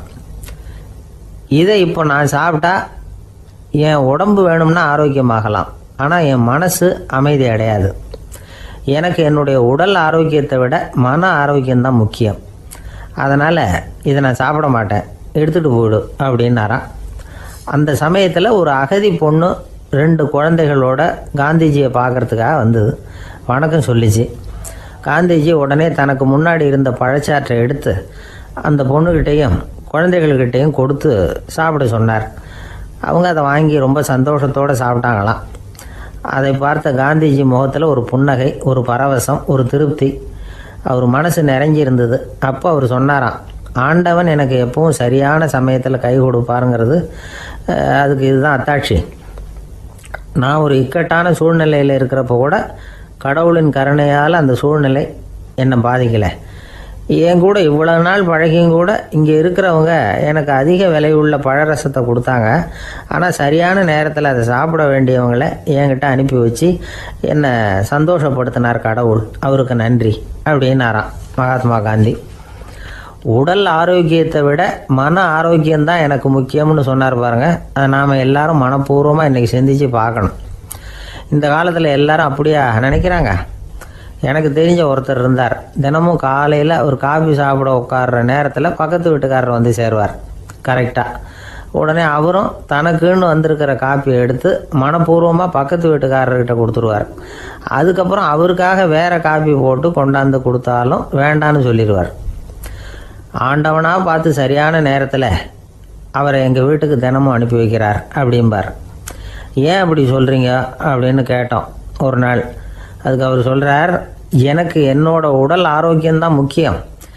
இதை கடவுள் புரிஞ்சுக்கிட்டு எங்கள் வீட்டு காப்பியை சாப்பிட்றதுக்கு தினமும் அடுத்த வீட்டுக்காரனை அனுப்பி வைக்கிறார் அப்படின்னார் அவர்.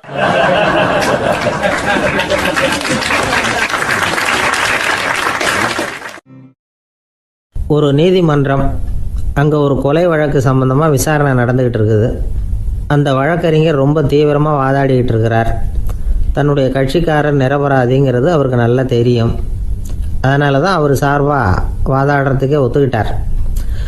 அப்படி அவர் மும்முரமாக வாதாடிக்கிட்டு இருக்கிற சமயத்தில் அவசரமாக தந்தி ஒன்று வந்து சேர்ந்தது. அதை வாங்கி படித்து பார்த்தார். அதுக்கப்புறம் அதை மடித்து தன்னுடைய கோட்டு பையில் வச்சுக்கிட்டு தொடர்ந்து வாதாட ஆரம்பிச்சிட்டார். பேசி முடித்தார். அதுக்கப்புறம் அங்கே கோர்ட்டில் இருந்த சக வக்கீல்கள் அவர்கிட்ட வந்தாங்க. தந்தி ஒன்று வந்தது, என்ன விஷயம் அப்படின்னு விசாரித்தாங்களாம். அப்போ அவர் சொல்லியிருக்கிறார், ஊரில் சிகிச்சைக்காக போயிருந்த என்னுடைய மனைவி இறந்து போனதாக தந்தி வந்திருக்குது அப்படின்னாராம். மற்ற வக்கீல்களுக்கு அதிர்ச்சி. என்னங்க இது, மனைவி இறந்ததை விட கேஸு முக்கியமாக உங்களுக்கு அப்படின்னு கேட்டிருக்கிறாங்க. இறந்து போன என் மனைவி மறுபடியும் திரும்பி வர போகிறதில்ல. ஆனால் என்னுடைய கட்சிக்காரர் ஒரு கொலை வழக்கில் மாட்டிக்கிட்டார். அவரும் நிரபராதி. அவர் உசிரை நான் காப்பாற்ற வேணாமா? இதுதான் என்னுடைய கடமை அப்படின்னாராம். இப்படி இவர் சொன்னதும் எல்லாரும் அப்படியே திகைச்சு போய் நின்றுட்டாங்களாம். சரி, கடமைக்கு முக்கியத்துவம் கொடுத்த அந்த வழக்கறிஞர் யார் தெரியுமா? அவர் தான் இரும்பு மனிதர் சர்தார் வல்லபாய் பட்டேல். குஜராத் மாநிலத்தில் 1875 அக்டோபர் 31 அன்றைக்கு ஜாவேரி பாய் அப்படிங்கிறவருக்கு 4வது பிள்ளையாக அவர் பிறந்தாராம். இந்த ஜாவேரி பாய் யார் தெரியுமா? ஜான்சி ராணி லட்சுமி பாய் போர் படையில் ஒரு வீரராக பணிபுரிஞ்சவர். இளம் வயசில் வல்லபாய் பட்டேல் ரொம்ப சிரமப்பட்டு படிச்சிருக்கார். விடாமுயற்சி வெற்றியை கொடுத்தது. கல்லூரியிலையும் காலடி வச்சார். அதுக்கப்புறம் வக்கீல் பட்டத்தையும் வாங்கினார். பிரிட்டிஷ் ஆட்சி நடந்துக்கிட்டு இருந்த சமயம் குஜராத்தை சேர்ந்த பர்டோலி தாலுக்காவில் விவசாயிகள் மேலே அரசாங்கம் திடீர்னு நில வரியை வசதி விட்டு தான். ஏழை விவசாயிகள் ரொம்ப கஷ்டப்பட்டுருக்காங்க. அரசாங்கம் வரி செலுத்தாத விவசாயிகளின் நிலங்களையெல்லாம் ஜப்தி செஞ்சுதான். அரசாங்கத்தை எதிர்க்கிறவங்களையெல்லாம் கைது பண்ணி சிறையில் அடைச்சிட்டாங்களாம். சில பேர் வீடு வாசல் ஆடு மாட்டையெல்லாம் விற்று கூட வரி கட்ட வேண்டிய நிலைமைக்கு ஆளாயிட்டாங்க. வழக்கறிஞர் வல்லபாய் பட்டேல் நில வரியை உடனே ரத்து பண்ணணும் அப்படின்னு பம்பாய் கவர்னருக்கு ஒரு கடிதம் எழுதினார். எந்த பலனும் இல்லை. உடனே எல்லா விவசாயிகளையும் அணி திரட்டினார். அதுக்கு தானே தலைமை தாங்கினார். சத்தியாகிரகம் நடத்தினார். அந்த பகுதியில் எந்த வேலையும் நடக்கலை. வேறு வழி இல்லை. ஆட்சியாளர்கள் உடனே வரியை ரத்து பண்ணாங்க. சிறையில் இருந்தவங்களெல்லாம் வெளில விட்டாங்க. 1928 ஆகஸ்ட் 6 சர்க்காருக்கும் விவசாயிகளுக்கும் இடையில் ஒரு உடன்பாடு ஏற்பட்டது. அதுக்கப்புறம் தான் நிலைமை சரியாக போச்சான். வல்லபாய் பட்டேலின் பொது சேவையை பாராட்டின பொதுமக்கள் அவருக்கு சர்தார் அப்படிங்கிற பட்டத்தை கொடுத்தாங்களாம். சர்தார்னா தலைவர் அல்லது தளபதின்னு அர்த்தம். இரும்பு மனிதர்னு இவருக்கு பேர். இருந்தாலும் நகைச்சுவை உணர்வும் இவருக்கு நிறைய உண்டு. ஒரு தடவை ஒரு பத்திரிகை நிருபர் வந்திருக்கார். சர்தார் பட்டேல்கிட்ட அவருக்கு பிடிச்ச பண்பாடு கலாச்சாரம் எது அப்படின்னு கேட்கணும்னு ஆசை. அதனால் அவரை பார்த்து கேட்டாராம், ஏங்க உங்களுக்கு பிடிச்ச கல்ச்சர் எது அப்படின்னு கேட்டிருக்கார். இதுக்கு சர்தார் பட்டேல் சொன்ன பதில் என்ன தெரியுமா? எனக்கு பிடிச்ச கல்ச்சர் அக்ரிகல்ச்சர் அப்படின்னாராம்.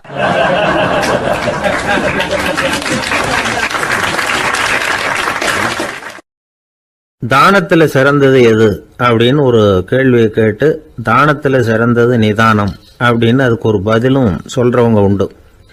நிதானம் ரொம்ப அவசியம். அதுவும் இன்றைய உலகத்துக்கு ரொம்ப அவசியம்.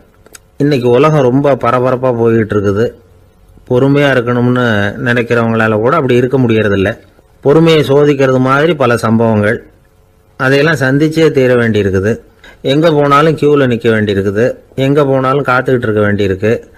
ஆஃபீஸ்லேயோ வீட்லேயோ கூட நீங்கள் நிதானமாக பொறுமையாக நடந்துக்க தெரியலன்னா உங்களுக்கு சிடுமூஞ்சி, முசுடு இப்படிலாம் பேர் வச்சுருவாங்க. அது உங்களுக்கு தேவையா? சரி, வாழ்க்கையில் பொறுமைசாலின்னு பேர் வாங்கிறதுக்கு என்ன வழி?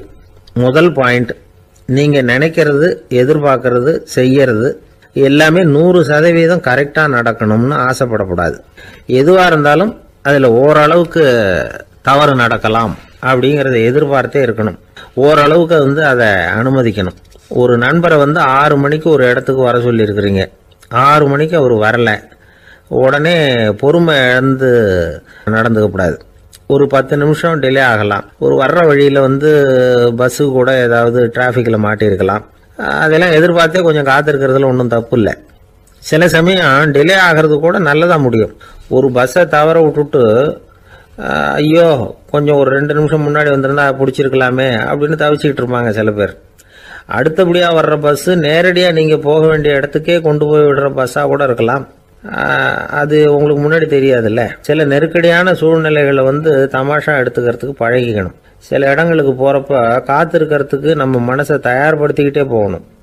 ஒரு ரயிலுக்கோ பஸ்ஸுக்கோ அல்லது விமானத்துக்கோ கப்பல் பிரயாணத்துக்கோ போகிறப்போ அங்கே போய் நீங்கள் மணிக்கணக்கில் கூட காத்துக்கிட்டு தான் இருக்கணும்.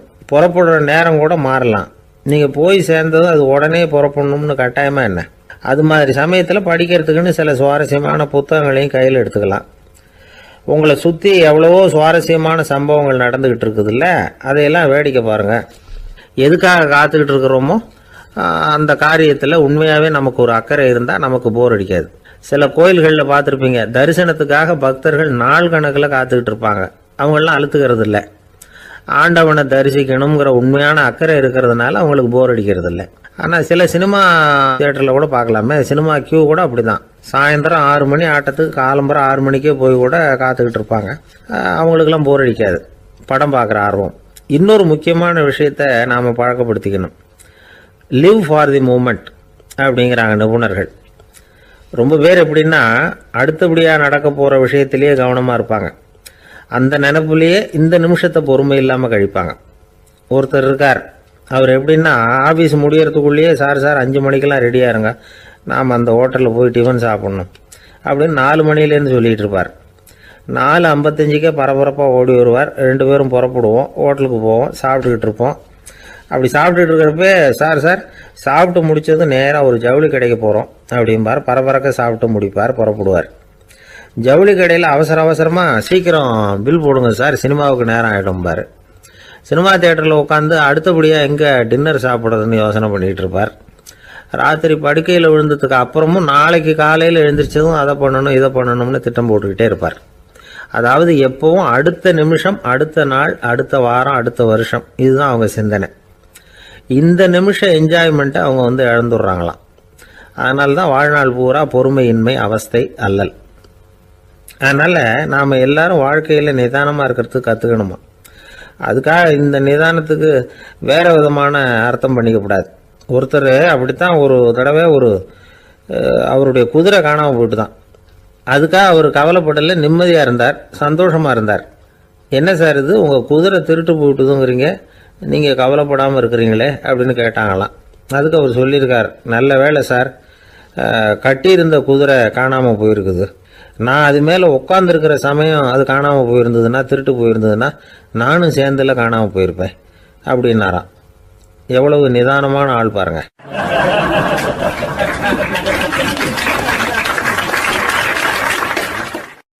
ஒரு நண்பர் சினிமா படம் தயாரிக்கிறவர், அவர்கிட்ட ஒரு நாள் பேசிக்கிட்டு இருந்தேன். அது எப்படி சார், நீங்கள் எடுக்கிற எந்த படமும் கையை கடிக்காத அளவுக்கு எடுத்துடுறீங்களே, அது எப்படின்னு கேட்டேன். அது ஒன்றும் பெரிய விஷயம் இல்லை சார். பெண்களுக்குன்னு சில உருக்கமான காட்சிகள், இளைஞர்களுக்குன்னு சில நடனங்கள், அடிதடி காட்சிகள், அப்புறம் வயசானவங்களுக்குன்னு சில ஆன்மீக காட்சிகள், சின்ன பிள்ளைங்களுக்கு சிரிப்பு, இப்படி எல்லாமும் சேர்த்து நான் படம் எடுக்கிறேன். மசாலா படம்னு பேர். இது ரொம்ப பெருசாக இல்லைன்னாலும் ஓரளவுக்கு சுமாராக ஓடிடும், கையை கடிக்காது அப்படின்னார். இது ஒரு உத்தி. சில பத்திரிகை ஆசிரியர்களும் இந்த உத்தியை கையாளுறது உண்டு. இந்த உத்திக்கு பார்னம் உத்தி அப்படின்னு பேர். பார்னம் எஃபெக்ட் அப்படின்னு சொல்லுவாங்க. அதாவது ஃபீனியஸ் டி பார்னம் அப்படின்னு ஒருத்தர் அமெரிக்காவில் இருந்தாராம். அதாவது 19ஆம் நூற்றாண்டில் அமெரிக்காவில் கொடிகட்டி பறந்த ஒரு சர்க்கஸ் நிறுவனத்தின் அதிபர் அவர். இந்த உலகத்தில் ஒவ்வொரு நிமிஷமும் ஒரு ஏமாளி பறந்துக்கிட்டே இருக்கிறான் அப்படிங்கிறது அவருடைய சித்தாந்தம். ஒவ்வொருத்தரையும் திருப்திப்படுத்துகிற அளவுக்கு அம்சங்களை கொஞ்சம் கொஞ்சமாக கலந்து கேளிக்கை நிகழ்ச்சிகளை நடத்தினது தான் அவருடைய மகத்தான வெற்றிக்கு காரணம். அதனால் அந்த உத்தியை யார் கடைப்பிடிச்சாலும் சரி, அதுக்கு பார்னம் உத்தி அப்படின்னு பேர் வந்துட்டுது. ஜோசியம் சொல்கிறவங்களுக்கும் இந்த உத்தி தான் கை கொடுக்குது. ஒரு விஷயத்தை ஒருத்தருடைய கோள் நிலைகள் அல்லது கையெழுத்து நிரூபிக்கிறதாக அவர்கிட்ட சொன்னால் அதை அவர் நம்பிவிடுவார்.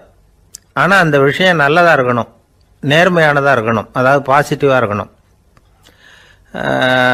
8ஆம் இடத்துல குரு, 9ஆம் இடத்துல சனி, நீங்கள் ஒரு பெரிய மேதை தான் அப்படின்னு சொல்லுவாங்க. கேட்குறவங்களுக்கு அதை மறுக்கிறதுக்கு மனசு வராது. அப்படி சொல்லும் பொழுது கூடவே என்ன கொஞ்சம் முன்கோபம் அதிகமாக இருக்கும், இருந்தாலும் அது உடனே மறைஞ்சிரும். அப்படின்னு சில அற்ப விஷயங்களையும் சொன்னாலும் அதையும் சரிதான்னு சொல்லி ஒத்துக்குவாங்க. ஆளுமையை எடை போடுகிற ஒரு நிறுவப்பட்ட உத்தியின் மூலமாக தன்னுடைய குணாதிசயங்கள் கண்டுபிடிக்கப்பட்டதாக அவர் நம்புறது தான் இதுக்கு காரணம். இந்த மாதம் பணத்தட்டுப்பாடு கொஞ்சம் இருக்கும், உடம்புல ஏதாவது கொஞ்சம் அசௌகரியம் இருக்கும், வீட்டுக்குள்ளே லேசாக மனஸ்தாபம் வரலாம், இது மாதிரி பொதுப்படையாக சிலதை சொன்னாலே போதும், மக்களை நம்ப வச்சுடலாம். இதெல்லாம் நமக்கு மட்டும்தான் ஏற்படுது அப்படின்னு சொல்லி அவங்க நினைக்கிறது தான் காரணம். இதுதான் பாரணம் உத்திங்கிறது. மனிதர்கள் பாராட்டுகளை விரும்புறதும் விமர்சனங்களை வெறுக்கிறதும் பாரணம் உத்தியின் அடுத்த கூறு. அதனால் ஒருத்தருக்கு ஜோசியம் சொன்னாலும் சரி, அவருடைய ஆளுமையை மதிப்பிடுறதாக இருந்தாலும் சரி, அவரை புகழற மாதிரி இருந்தாலும் சரி, அப்படி இருந்தால் தான் அது சரியாக இருக்கும். சாதகமான விஷயங்களை அதிகமாகவும் பாதகமான விஷயங்களை நாசூக்காகவும் சொன்னால் மக்கள் அதை நம்பிடுவாங்க. ஒருத்தரை கருமின்னு சொன்னால் ஏற்றுக்க மாட்டார். அதையே கொஞ்சம் மாற்றி நீங்கள் கொஞ்சம் சிக்கனமான ஆசாமி அப்படின்னு சொன்னால் நீங்கள் சொல்கிறது சரிதான் சார் அப்படிம்பார். நீங்கள் பெரிய செலவாளி தான், இருந்தாலும் நல்ல விஷயங்களுக்கு தான் செலவழிப்பீங்க அப்படின்னு சொல்லணும். இப்படி இந்த பாரணம் உத்தியை கடைபிடிச்சி இன்னைக்கு வெற்றிகரமாக காலம் தள்ளுறவங்க நிறைய பேர் இருக்கிறாங்க. இந்த உலகத்தில் ஒவ்வொரு நிமிஷமும் ஒரு ஏமாளி பறந்துக்கிட்டே இருக்கிறான் அப்படிங்கிறது தான் ஃபீனியஸ் பார்னம் அவர்களுடைய நம்பிக்கை. அதை விட அடுத்தவங்களை ஏமாளியாக நினைக்கிற மனுஷர்கள் தான் இன்னைக்கு உலகத்தில் ரொம்ப அதிகம். ஒருத்தர் தன்னுடைய மேல் அதிகாரிகிட்ட போய், ஐயா ஒரு நாள் லீவு வேணும், என் தங்கச்சிக்கு கல்யாணம் அப்படின்னார். அவர் பார்த்தார், ஒரு 10 நிமிஷம் வெளியில் இருங்கன்னார். 10 நிமிஷம் கழித்து கூப்பிட்டார், இதை பாருங்க, நீங்கள் சொல்கிறது பொய், இப்போ உங்கள் தங்கச்சிக்கு ஃபோன் பண்ணேன், அவங்க தனக்கு 2 வருஷத்துக்கு முன்னாடியே கல்யாணம் ஆகிட்டதாக சொல்கிறாங்க அப்படின்னார். உடனே இவர் சொன்னார், சார் இப்போ நீங்கள் சொல்கிறதும் பொய்யா தான் இருக்கணும், ஏன்னா நிஜமாக எனக்கு ஒரு தங்கச்சியே கிடையாது அப்படின்னார்.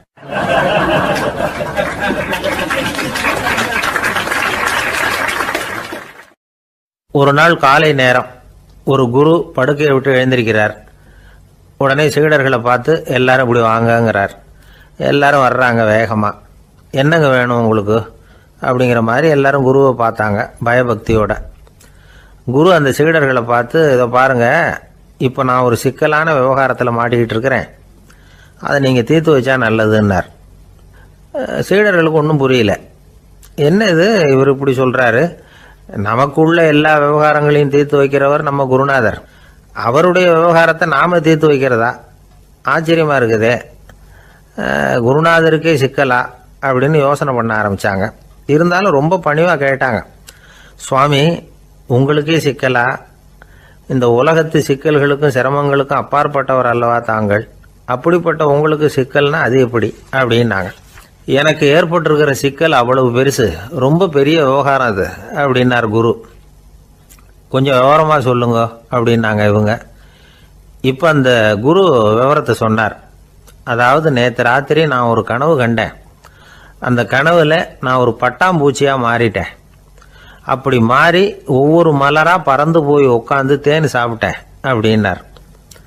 சீடர்கள் இதை கேட்டதும் ரொம்ப திகைச்சு போயிட்டாங்க.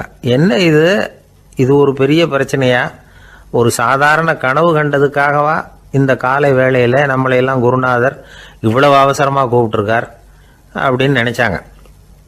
இருந்தாலும் கேட்டாங்க, இதில் என்ன சிக்கல் சுவாமி, கனவுங்கிறது எல்லாருக்கும் வரத்தானே செய்யும் அப்படின்னார் ஒரு சீடர். சீடர்களே, பிரச்சனை அது இல்லை, நான் இன்னைக்கு காலையில் கண்ணு முழிச்சு பார்த்தப்போ நான் நானாக மறுபடியும் மாறிட்டேங்கிறத தெரிஞ்சுக்கிட்டேன். இதில் சிக்கல் என்னன்னா, இப்போ அந்த பட்டாம்பூச்சி தான் நானாக ஆயிட்டதாக கனவு கண்டுகிட்டு இருக்கா அப்படிங்கிறது தான். ஒரு மனுஷன் பட்டாம்பூச்சி ஆகிறதாக கனவு காண முடியுங்கிறப்போ அந்த பட்டாம்பூச்சியும் மனுஷனாக ஆகிறதாக கனவு காண முடியும் இல்லையா? இப்போ எனக்கு யதார்த்த நிலை தெரியணும், எது நிஜம்னு தெரியணும். நேற்று ராத்திரி நான் கண்டது கனவா, அல்லது இது பட்டாம்பூச்சி கண்டுகிட்டு இருக்கிற கனவா? இதுதான் குரு கேட்ட கேள்வி. இதை கேட்டதும் சீடர்கள் ரொம்ப குழம்பி போயிட்டாங்க.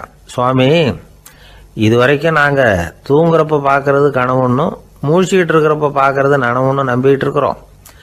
இப்போ எங்களை ரொம்ப குழப்பிட்டீங்க, இதுக்கு பதில் சொல்ல எங்களுக்கு சக்தி இல்லை அப்படின்னு சொல்லிவிட்டாங்களாம். அதுக்கப்புறம் அந்த குரு சொன்னாராம், நினைவு தான் முக்கியமான அம்சம். முடிவு கட்டம்னா பகலின் நினைவுகளை விட இரவின் கனவுகளே ரொம்ப உண்மை. ஒருத்தன் தூங்க போனால் தூங்கிக்கிட்டே இருந்தால் அவன் காணும் கனவு பொய்ங்கிறத அவன் உணர மாட்டான். ஒவ்வொரு கனவும் காணும் பொழுது அது ரொம்ப உண்மையாக தான் தெரியுது. ஒரு கனவு கூட உண்மை இல்லைன்னு கனவுல தோன்றுவதே இல்லை அப்படின்னார் குரு. அகில வாழ்வு அத்தனையும் சொற்பனம் கண்டாய் அப்படிங்கிறார் தாயுமானவர். ஆகையினால நம்ம கனவுலேருந்து நாம் என்னைக்கு முழிச்சிக்க போகிறோம் அப்படிங்கிறது தான் ஒரு முக்கியமான கேள்வி. ஒருத்தர் வந்தார், காலில் கட்டோடு வந்தார். என்னங்க காலில் கட்டுன்னு? சார், நேற்று ராத்திரி தூக்கத்தில் எங்கள் வீட்டு கூரையில் ஏணியை சாத்தி வச்சு இறங்கினப்போ வழுக்கி விழுந்து காலை உடச்சிக்கிட்டேன்னார். உங்கள் வீட்டில் தான் ஏணியே கிடையாது சார் அப்படின்னு. உண்மைதான் சார், நான் கீழே விழுந்து முழிச்சுக்கிட்டதுக்கு அப்புறம் தானே ஏணி இல்லைங்கிறது எனக்கு ஞாபகம் வந்தது அப்படின்னார்.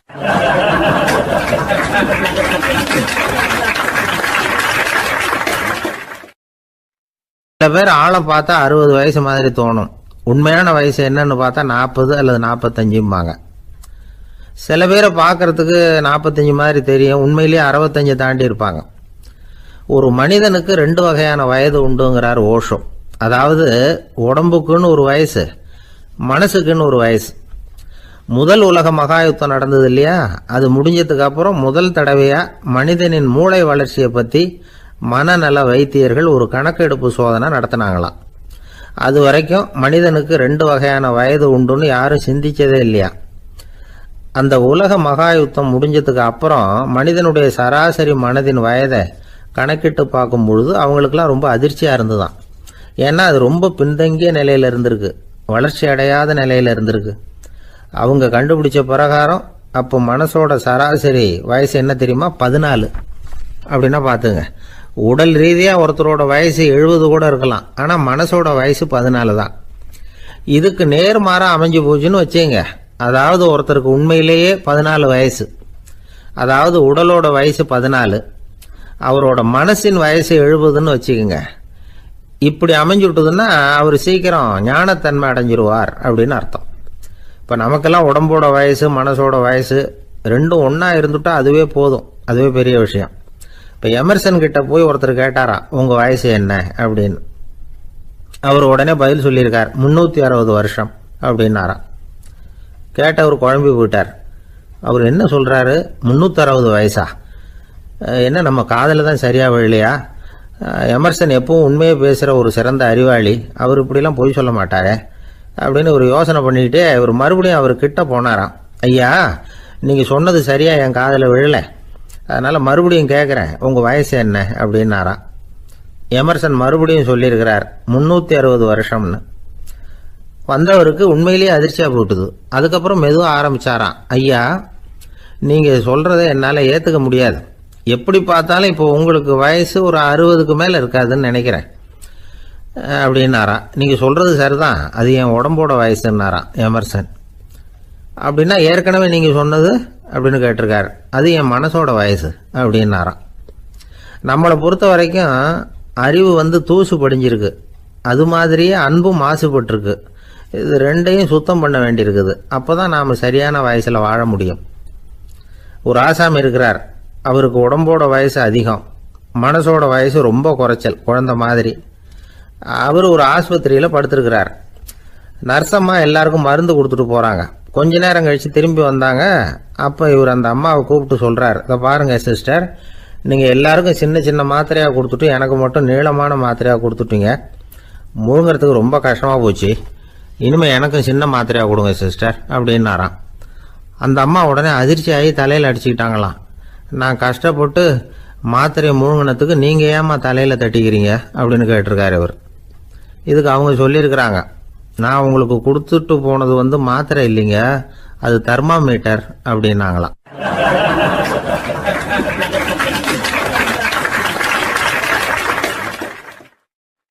எனக்கு அதிர்ஷ்டமே இல்லை சார் அப்படின்னார் ஒருத்தர். ஏன் அப்படி சொல்றீங்கன்னு கேட்டோம். வியாபாரம் பண்ணலாம்னு ஒரு கடை வச்சேன், வேண்டியப்பட்டவங்க கூட என் கடையில் எதுவும் வாங்க மாட்டேங்கிறான், எல்லாரும் அடுத்த கடைக்கு தான் போகிறான் அப்படின்னு சொல்லி ரொம்ப அழுத்துக்கிட்டார். இதுக்கு போய் அதிர்ஷ்டம் இல்லைன்னு சொல்லாதீங்க, வாடிக்கையாளர்களை கவர்றது எப்படிங்கிறது உங்களுக்கு தெரியல, அதுதான் குறை அப்படின்னும். சார் உங்களுக்கு தெரிஞ்ச அந்த ரகசியத்தை எனக்கும் கொஞ்சம் சொல்லி கொடுங்களேன் அப்படின்னார். சரி உங்கள் காதை இப்படி கொடுங்க அப்படின்னு சொல்லி அது சம்பந்தமாக பெரிய வல்லுநர்கள் சொல்லியிருக்கிற கருத்துக்களை அவர்கிட்ட சொல்ல ஆரம்பித்தோம். அதாவது இந்த வாடிக்கையாளர்களை கவர்றதுக்கு வல்லுநர்கள் பல ஆலோசனைகளை ஏற்கனவே சொல்லி வச்சிருக்கிறாங்க. அது சம்பந்தமாக அனுபவப்பட்டவங்க அதை தெரிஞ்சு வச்சுக்கணும். அதாவது கடை வச்சிருக்கிறவங்க எல்லாரும் இதை கொஞ்சம் காதில் வாங்கி வச்சுக்கணும். எதை இப்போ சொல்ல போகிறத எப்பவும் பணத்தை சம்பாதிக்கிறதுலேயே குறியாக இருக்கக்கூடாதான். அதை விட முக்கியமாக நீங்கள் சம்பாதிக்க வேண்டியது வாடிக்கையாளர்களுடைய மன நிறைவு. வர்றவங்க திருப்தியோடு போகணும், அது முக்கியம். அதில் கவனமாக இருக்கணும். கடைக்கு வர்ற ஒருத்தர் ஏதாவது ஒரு குறை சொல்கிறாருன்னு வச்சுங்க, அதை அலட்சியப்படுத்தக்கூடாது. ரொம்ப அக்கறையோடு அதை காது கொடுத்து கேட்கணும். அப்படியா சார், அதை நான் அவசியம் கவனிக்கிறேன் அப்படின்னு சொல்லணும். ஒருத்தர் வரார், சார் நேற்றுக்கு உங்கள் கடையில் இதை நான் வாங்கிட்டு போனேன், வீட்டில் இது வேணான்னு சொல்லிவிட்டாங்க, அது திருப்பி கொடுக்கறதுக்காக தான் வந்திருக்கிறேன் அப்படின்னு சொல்லி திருப்பி கொடுக்குறார். உடனே நீங்கள் முகம் சுளிக்கக்கூடாது, எரிச்சல் படக்கூடாது. வழக்கம் போல் நிதானமாக முகம் அலர்ச்சியோடு அதை திருப்பி வாங்கிக்கணும். இவ்வளவு ரூபாய்க்கு சாமான் வாங்கினா இந்த ஸ்பூன் அன்பளிப்பு, இப்படி ஏதாவது கொடுக்கலாம். பண்டிகை காலங்கள்லேயும் பொருள்கள் வாங்குறவங்களுக்கு இப்படி ஏதாவது பொருத்தமாக ஒரு அன்பளிப்பு கொடுக்கலாம். நீங்கள் கொடுக்கறது ஒரு சர்வசாதாரணமான பொருளாக இருந்தால் கூட அது வாங்குற ஒரு மனசில் ஒரு மகிழ்ச்சியை ஏற்படுத்தும். எதுவும் உங்களால் கொடுக்க முடியலன்னா உங்கள் முகம் நிறைஞ்ச சிரிப்பையாவது கொடுங்க, அது போதும். உங்கள் கடையில் இல்லாத ஒரு பொருளை வாடிக்கையாளர் கேட்குறார், உடனே இல்லைன்னு முகத்தில் அடித்தது மாதிரி சொல்லிடக்கூடாது. கொஞ்சம் உட்காருங்க சார் அப்படின்னு சொல்லி உங்கள் பணியாளர் யாரையாவது அனுப்பி வெளியிலேருந்து வாங்கிட்டு வர சொல்லி அவர்கிட்ட கொடுக்கலாம். சில பேர் உங்கள் கடைக்கு வரும்பொழுது அவங்க வீட்டு குழந்தைகளையும் கூப்பிட்டுக்கிட்டு வர்றாங்கன்னு வைங்க. நீங்கள் என்ன செய்யணும்னா அந்த குழந்தைகளை முதல்ல கவனிக்கணும். அது கண்ணத்தை கிள்ளணும், அதுக்கிட்ட விளையாடணும், அதுக்கு ஏதாவது மிட்டாய் பிஸ்கட் எதையாவது கொடுத்து அது கவனத்தை கவரணும். அதுக்கப்புறம் பெரியவங்களை கவனிக்கலாம். உங்கள் கடையில் வேலை செய்கிற பணியாளர்கள் சுத்தமாக இருக்கணும். சிரிச்ச முகம், சுறுசுறுப்பு, இது ரெண்டும் அவங்களுக்கு தேவை. அழுது வடிஞ்சிக்கிட்டு இருக்கக்கூடாது. அப்புறம் இன்னொரு விஷயம், அதிகமாக பொருள் வாங்குற ஒருத்தர்கிட்ட அதிக மரியாதையாகவும் குறைச்சலாக பொருள் வாங்குறவர்கிட்ட வேற விதமாகவும் நடந்துக்கக்கூடாது. எல்லாருக்கிட்டையும் சமமாக நடந்துக்கணும். 5 ரூபாய்க்கு வாங்கினாலும் சரி, 500 ரூபாய்க்கு வாங்கினாலும் சரி, அவங்கக்கிட்ட நீங்கள் காட்டுற மரியாதையில் வித்தியாசம் இருக்கக்கூடாது. எல்லாத்துக்கும் மேலே உங்கள் கடையில் ஒரு பொருள் வாங்கினா அது உண்மையானதாக இருக்கும், தரமுள்ளதாக இருக்கும் அப்படிங்கிற நினைப்பு ஜனங்களுக்கு வரணும். அதனால் தரமான பொருளையே நீங்கள் உங்கள் கடையில் வச்சுருக்கணும். இது வரைக்கும் நான் சொன்னதையெல்லாம் கவனத்தில் வச்சுக்கிட்டு நீங்கள் கடையை ஆரம்பிச்சிங்கன்னா வியாபாரம் பிச்சுக்கிட்டு போகும். அப்படி போகலன்னா அதுக்கப்புறம் கேளுங்க. ஏன்னா இந்த யோசனைகள்லாம் அனுபவப்பட்டவங்க சொல்லியிருக்கிற யோசனைகள். இந்த யோசனைகளில் நீங்கள் எச்சரிக்கையாக இருக்க வேண்டிய ஒரு விஷயம் உண்டு. அது என்னங்கிறதையும் தெரிஞ்சு வச்சுக்கிறது நல்லது. என்னுடைய நண்பர் ஒருத்தர் வந்தார். சார் உங்கள் யோசனையை கேட்டதுனால நான் ஒரு அறை வாங்கினது தான் மிச்சம்னார். என்ன ஆச்சுன்னு கேட்டேன். எங்கள் கடைக்கு ஒரு பெரிய அம்மா குழந்தைய தூக்கிட்டு வந்தாங்க சார். உங்கள் யோசனைப்படி அந்த குழந்தையோட கண்ணத்தை கிள்ளணும்னு முயற்சி பண்ணினேன். திடீர்னு அந்த நேரம் பார்த்து அந்த குழந்தை தலையை குனிஞ்சிக்கிட்டுது. என் கை குழந்தையோட கண்ணத்துக்கு பதிலாக அது தூக்கிட்டு வந்தவங்க கண்ணத்தை கிள்ளி விட்டுது. அதுதான் அப்படி ஆயிட்டுது அப்படின்னார் கண்ணத்தை தடவிக்கிட்டே.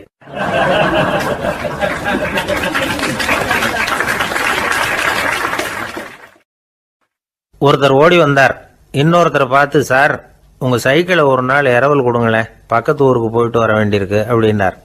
இவர் சைக்கிளை கொடுத்து பத்திரமா கொண்டுட்டு போங்கன்னார். சார் இதை பத்திரமா கொண்டு போகிறேன், கவலையே வேணாம், ஏன்னா இது உங்களோட சைக்கிள் அப்படின்னு நான் நினைக்கல, என்னோட சைக்கிளாக நினைக்கிறேன் அப்படின்னார். அதுக்கப்புறம் தான் இவருக்கு உண்மையாகவே பயம் வந்துட்டுது. ஏன்னா அவர் சொன்னது மாதிரி அதை தன்னோட சைக்கிளாகவே நினச்சி தள்ளிட்டு போட்டால் என்ன பண்ணுறது? எது எதை நம்முடையதா நினைக்கணுங்கிறதுக்கு ஒரு வரையறை இருக்குது. சில பேர் ஆஃபீஸையே வீடாக நினச்சி விடுறது உண்டு. அப்படிப்பட்டவங்க கூட வீட்டை ஆஃபீஸாக நினைக்கிறது இல்லை. ஏன்னா வீட்டில் இவர் ஆஃபீஸராக நடந்துக்க முடியறதில்ல. இதெல்லாம் ஒரு பக்கம் இருக்கட்டும். இப்போ விஷயத்துக்கு வருவோம். பொறியியல் மேதை டாக்டர் விஸ்வேஸ்வர் ஐயா இருந்தார் இல்லையா, பாரத ரத்னா விருதெல்லாம் கொடுத்தாங்களே. ஆஃபீஸ் வேலை வேற, சொந்த வேலை வேற அப்படிங்கிறதுக்கு ஒரு உதாரணமாக இருந்தவர் அவர். மைசூர் மகாராஜா கிட்ட திவானா இருந்தார். அவர் ஒரு நாள் அரசாங்க வேலை காரணமாக வெளியூர் போயிருந்தார். ஹாசன்கிற ஊருக்கு பக்கத்தில் ஒரு பயண மாளிகை, அங்கே தங்கிவிட்டார். ராத்திரி அங்கே தங்கி இருந்துட்டு விடிஞ்சதும் ஊருக்கு திரும்புறதாக திட்டம்.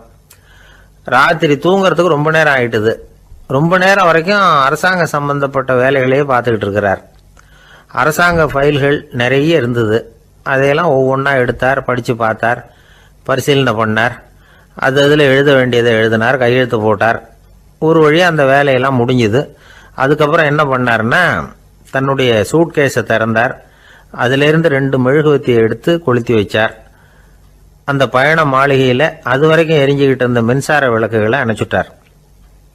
அதுக்கு பிறகு அந்த மெழுகுவத்தி வெளிச்சத்தில் சில புத்தகங்களை தொடர்ந்து படிக்க ஆரம்பிச்சிட்டார். அந்த பயண மாளிகையில் பணியாளராக இருந்தவர் இதை பார்த்துட்டு ஓடி வந்தார். மறுபடியும் மின் விளக்கு போடுறதுக்காக போனார். விஸ்வேஸ்வரையா அதை பார்த்துட்டு போட வேணாம்ட்டாராம். இது வரைக்கும் நான் அரசாங்க அலுவல்களை கவனிச்சுக்கிட்டு இருந்தேன், அதனால மின் விளக்குகள் அப்போ எரிஞ்சதில் தப்பு இல்லை. இப்போ நான் புத்தகம் படிச்சுக்கிட்டு இருக்கேன், இது என்னுடைய சொந்த வேலை.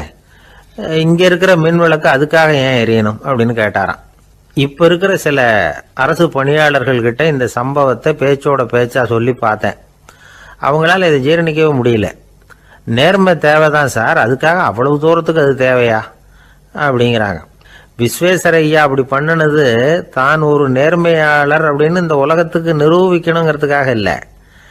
தான் அப்படி நடந்து காட்டினா தன்னை சுற்றி இருக்கிறவங்களும் அதை கேள்விப்படுறவங்களும் முடிஞ்ச அளவுக்கு பொது வாழ்க்கையில் அரசு பணியில் நேர்மையை கடைபிடிக்க முயற்சி பண்ணலாமே அப்படிங்கிறதுக்காகத்தான். இப்போவும் சில பேர் இருக்கிறாங்க, இவங்க ஆஃபீஸ் வேற வீடு வேறன்னு நினைக்கிறது இல்லை, அவ்வளோ உரிமை. ஒருத்தர் அப்படிதான், அவருக்கு அவசரமாக 5000 ரூபா தேவைப்பட்டது. ஆஃபீஸு பணத்தை எடுத்துக்கிட்டார். அந்த நேரம் பார்த்து ஆடிட் வந்துட்டுது, ஆப்பிட்டுக்கிட்டார். விசாரணை நடக்குது. அவர் சொல்கிறார், சார் நான் நேரம் காலம் பார்க்காம ஆஃபீஸில் வேலை செய்வேன், ஏன்னா அதை என்னோட ஆஃபீஸாக நினைக்கிறேன். அவசரத்துக்கு அந்த பணத்தை எடுத்தேன், மறுபடியும் வச்சுடலாம்னு தான் இருந்தேன், அதுக்குள்ளே இப்படி ஆயிட்டுது. நீங்கள் என்ன நினச்சாலும் சரி, நான் ஆஃபீஸ் வேற வீடு வேற அப்படின்னு நினைக்கிறது இல்லை, அது என்னோட சுபாவம் அப்படின்னார். விசாரணை பண்ணவர் தீர்ப்பு வழங்கினார். உங்கள் சுபாவத்துக்கு மதிப்பு கொடுத்து நானும் தீர்ப்பு வழங்குறேன். நீங்கள் கொஞ்ச நாள் ஜெயிலில் இருந்துட்டு வாங்க, அது உங்களுக்கு கஷ்டமாக இருக்காதுன்னு நினைக்கிறேன். ஏன்னா அங்கே போனாலும் நீங்கள் உங்கள் சுபாவப்படி வீடு வேற ஜெயில் வேறன்னு நினைக்க மாட்டீங்க அப்படின்னாராம்.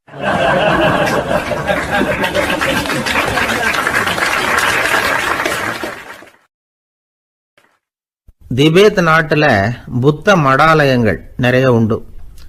அதுக்கு ஒரு தலைமையகமும் உண்டு. அது இந்த திபேத் தலைநகரம் லாசாவில் இருக்குது. ரொம்ப காலத்துக்கு அப்பால் அதை பற்றிலாம் நிறைய விவரங்கள் எழுதி வச்சிருக்கிறாங்க. அது இப்போவும் நமக்கு கிடைக்குது. அதாவது ரொம்ப தூரத்துக்கு அந்தாண்ட மலைகளுக்கு நடுவில் ஒரு கிளை மடாலயம்.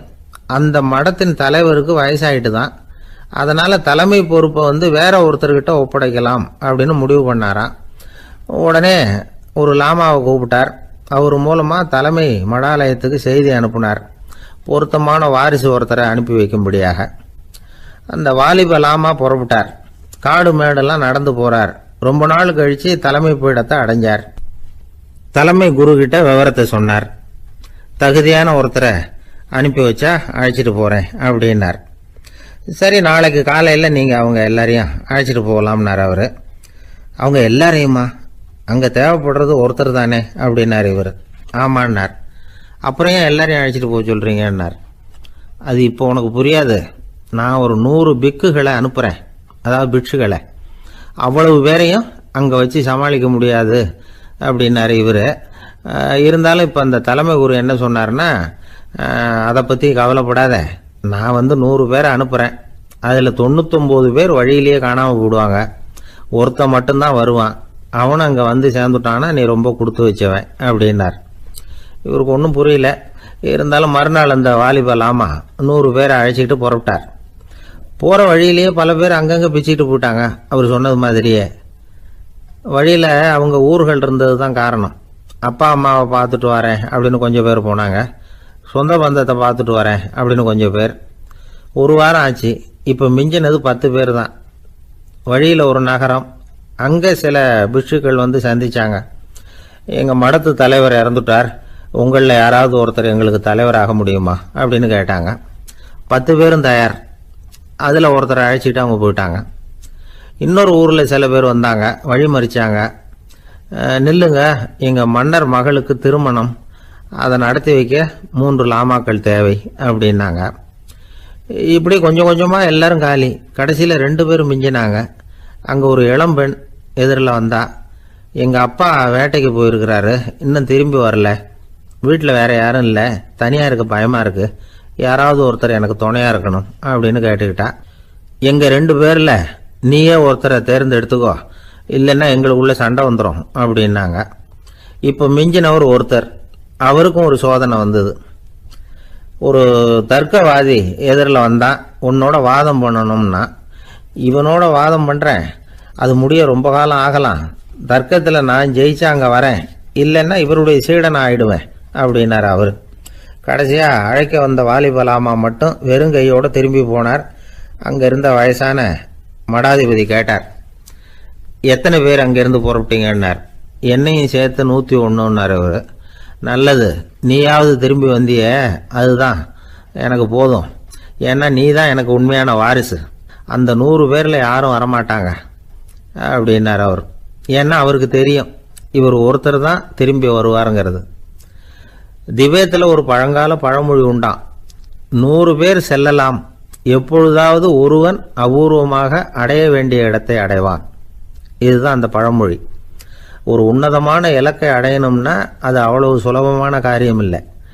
இந்த காலத்து மடாலயம் ஒன்று, அதில் ஒரு தலைவர், அவருக்கு வயசாயிட்டுது, தனக்கு ஒரு வாரிசை நியமிக்கணும் அப்படின்னு ஆசைப்பட்டார்.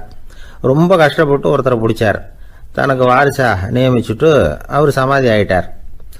புதுசாக பொறுப்பேற்றுக்கிட்டவர் அப்படியே உட்காந்துருந்தார். அவரை தேடிட்டு பத்திரிகை நிருபர்கள்லாம் வந்தாங்க, கேட்டாங்க. அவர் உங்கள் பொறுப்பில் அவர் பெரியவர் விட்டுட்டு போன இது எவ்வளவு சுமாராக தேரும், எவ்வளவு விட்டுட்டு போனார் அப்படின்னு கேட்டிருக்கிறாங்க. அது என்ன ஒரு 50 லட்சம் இருக்கும் அப்படின்னாராம். அவ்வளவும் பணமா அப்படின்னு கேட்டிருக்காங்க. இல்லைங்க, கடன் அப்படின்னாராம் இவர்.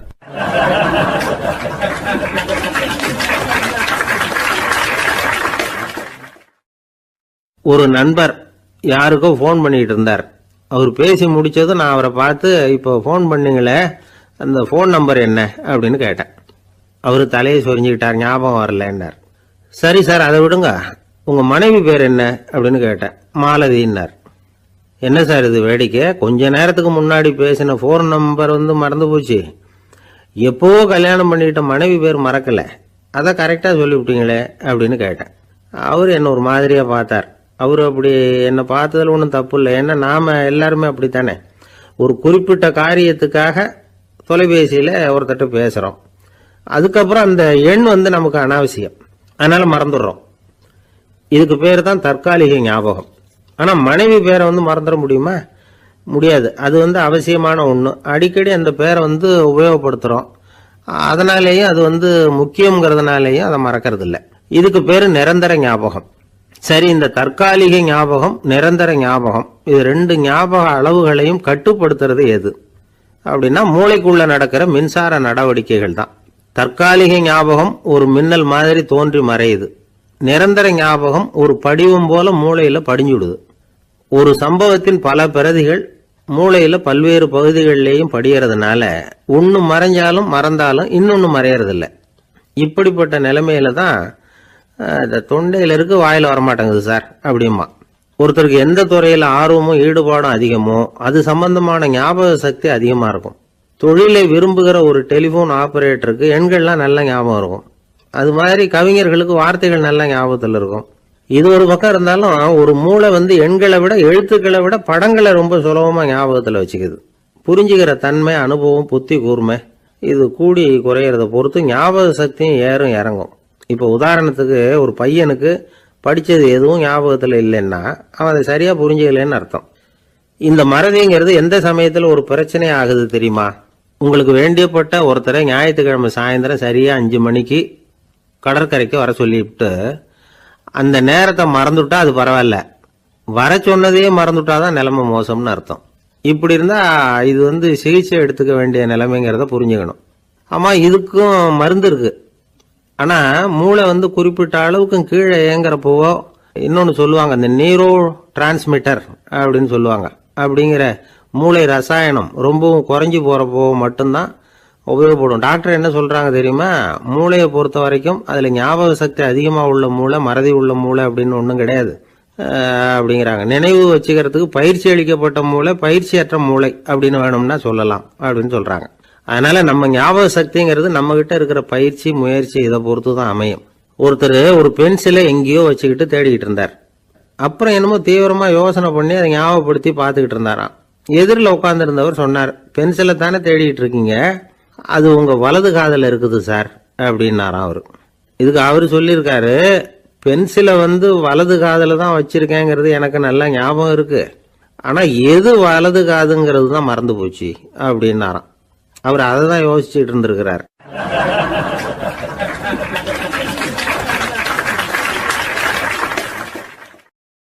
ஒரு காடு, அங்கே புத்தர் அவர் பாட்டுக்கு நடந்து போய்கிட்டே இருக்கிறார்.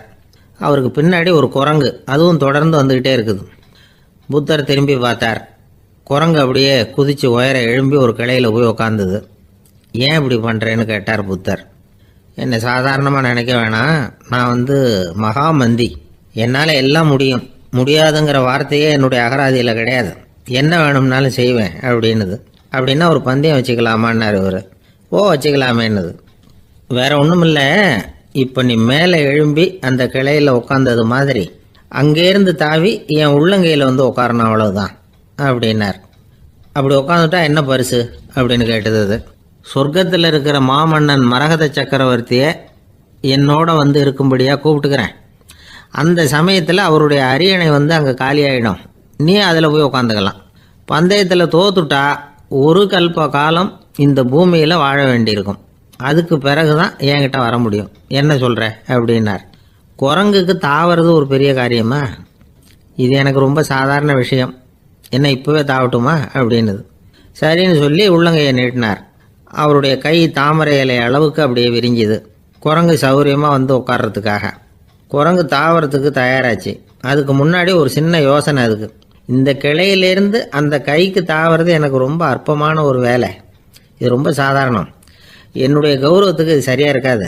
அதனால் நான் என்ன பண்ண போகிறேன்னா, இங்கேருந்து கிளையிலேருந்து அப்படியே உயர எழும்ப போகிறேன்.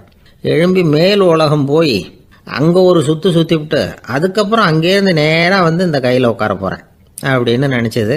என்ன யோசிக்கிற அப்படின்னார் புத்தர். ஒன்றும் இல்லை, இந்த பாயிரம் பார் அப்படின்னு சொல்லி தாவி உயர போயிட்டுது.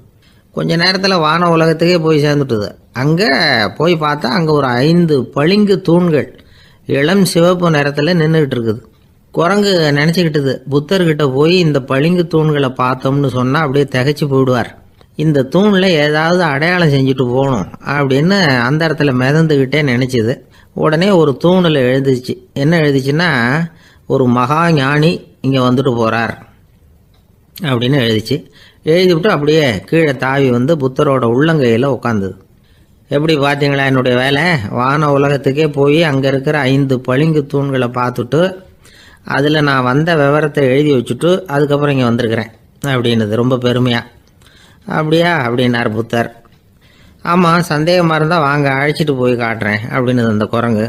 அதுக்கு தேவையில்லை, அப்படியே கொஞ்சம் கீழே குனிஞ்சு பார்த்து தெரியும் அப்படின்னார் புத்தர். அங்கே பார்த்தா புத்தரோட உள்ளங்கை தெரிஞ்சுது. நல்லா உத்து பார்த்துது. அவரோட ஒரு விரலில் அது எழுதிய வாசகம் தெரிஞ்சுது. குரங்கு யோசனை பண்ணிச்சு, அப்படின்னா வானத்தில் நான் பார்த்தது புத்தரோட விரல்களா அப்படின்னு யோசிச்சுது. இதை புரிஞ்சுக்கிட்ட உடனே அந்த குரங்கோட கர்வம் அழிஞ்சு போச்சான். நம்ம மனசு தான் இந்த குரங்கு. மனம்ங்கிறதும் ஆணவம்ங்கிறதும் ஒரு நாணயத்தின் 2 பக்கங்கள். மனம் உள்ளவரை ஆணவமும் இருக்கும். மனம் அழிஞ்சாதான் ஆணவம் அழியும். மனம் அழிய வேண்டும் அப்படின்னு பெரியவங்க சொல்கிறது இந்த அர்த்தத்தில் தான். நம்ம ஆளுங்க சவால் விடுறதெல்லாம் வேறு மாதிரி. ஒருத்தன் ஒரு வாய்க்காலை தாண்டுறேன்னு பந்தயம் கட்டி தாண்ட முடியாமல் வாய்க்காலில் விழுந்து காலை உடச்சிக்கிட்டு கட்டு போட்டுக்கிட்டு வந்தான். ஏன்டா அப்படின்னு கேட்டாங்க. நான் பந்தயம் கட்டின நேரம் சரியில்லை அப்படின்னா. எப்படிறான்னு கேட்டிருக்காங்க. வாய்க்காலில் தண்ணி இருக்கிற நேரமாக பார்த்து பந்தயம் கட்டியிருக்கணும் அப்படின்னா.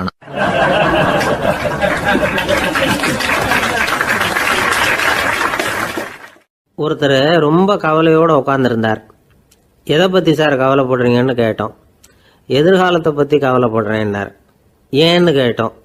என்ன பண்ணுறதுன்னே தெரியல சார், எதிர்காலம் ஒரே இருட்டாக இருக்குது, பாதையே புரியலன்னார். இன்னைக்கு நம்ம இளைஞர்கள் பல பேருக்கு எதிர்காலம் இருட்டாக தான் தெரியுது. அவங்கெல்லாம் இந்த கதையை கொஞ்சம் கேட்கணும். ஒரு மலை அடிவாரத்தில் ஒரு சின்ன கிராமம். அந்த மலை ரொம்ப உயரமானது. அடர்த்தியாக செடி கொடிகள் மரங்கள் அதில் மண்டி கிடக்குது. பகல் வேளையில் இருட்டாக தான் இருக்கும், அவ்வளவு அடர்த்தி. அந்த மலை உச்சியில் ஒரு கோவில். நாள் ராத்திரியே புறப்பட்டாதான் காலையில் அந்த கோயிலுக்கு போய் சேர முடியும். கிராமத்து இளைஞன் ஒருத்தன் அந்த மலை உச்சிக்கு போக வேண்டியிருந்தது. கையில் ஒரு விளக்கை எடுத்துக்கிட்டு நாள் ராத்திரியே புறப்பட்டான். புறப்பட்டு போனவன் கிராமத்து எல்லையிலேயே நின்றுட்டான். ஏன் தெரியுமா? அவன் கையில் இருந்த விளக்கோட வெளிச்சம் 10 அடி தூரத்துக்கு தான் தெரியுது. அது வரைக்கும் தான் பாதை தெளிவாக இருக்குது. அதுக்கு அப்பால எல்லாம் ஒரே இருட்டாக இருக்குது, பாதை புரியல.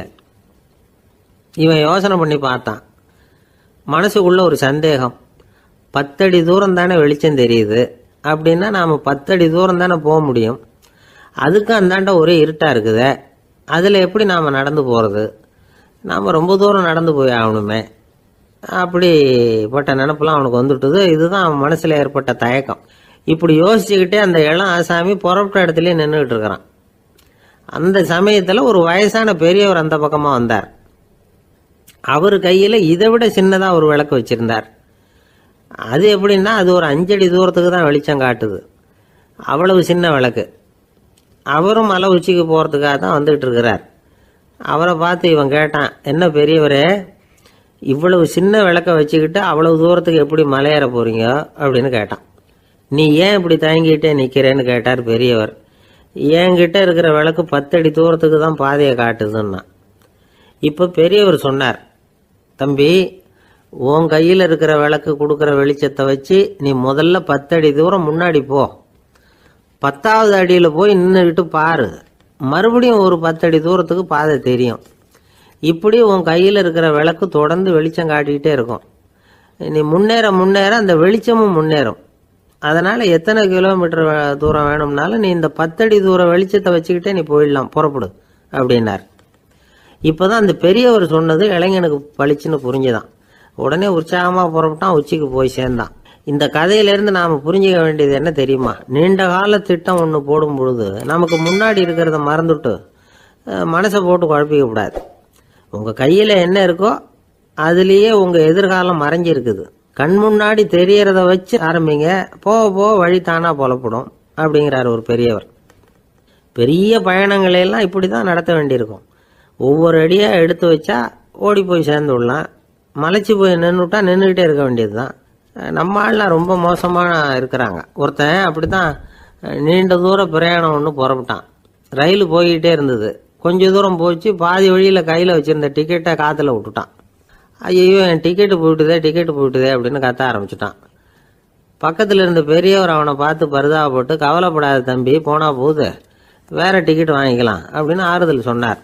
அதுக்கு அவன் சொல்கிறான், சார், நான் அதுக்காக அழலை, அந்த டிக்கெட்டு கிடைச்சா தானே நான் எந்த ஊருக்கு போகணுங்கிறது எனக்கு தெரியும் அப்படிங்கிறான்.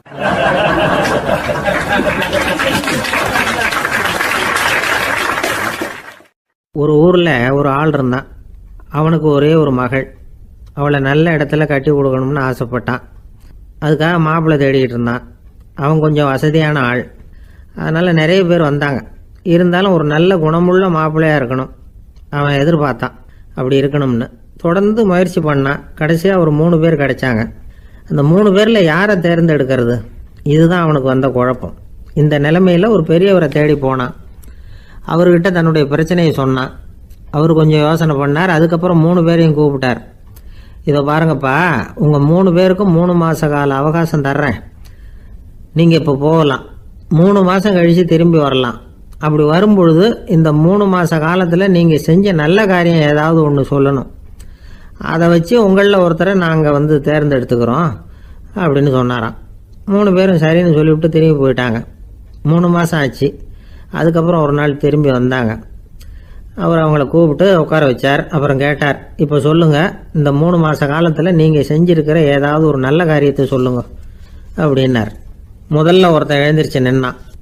ஐயா, எங்கள் அப்பா இறந்த பிறகு அவரோட கணக்கு வழக்குகளை எடுத்து பார்த்துக்கிட்டு இருந்தேன். அவர் ஒரு வியாபாரிகிட்ட 10,000 ரூபா கடன் வாங்கி இருக்கிறதாக எழுதியிருந்தார். அந்த வியாபாரியும் இப்போ உயிரோடு இல்லை. இருந்தாலும் அந்த வியாபாரியோட மகனை தேடி கண்டுபிடிச்சேன். கணக்கு புத்தகத்தை காட்டினேன்.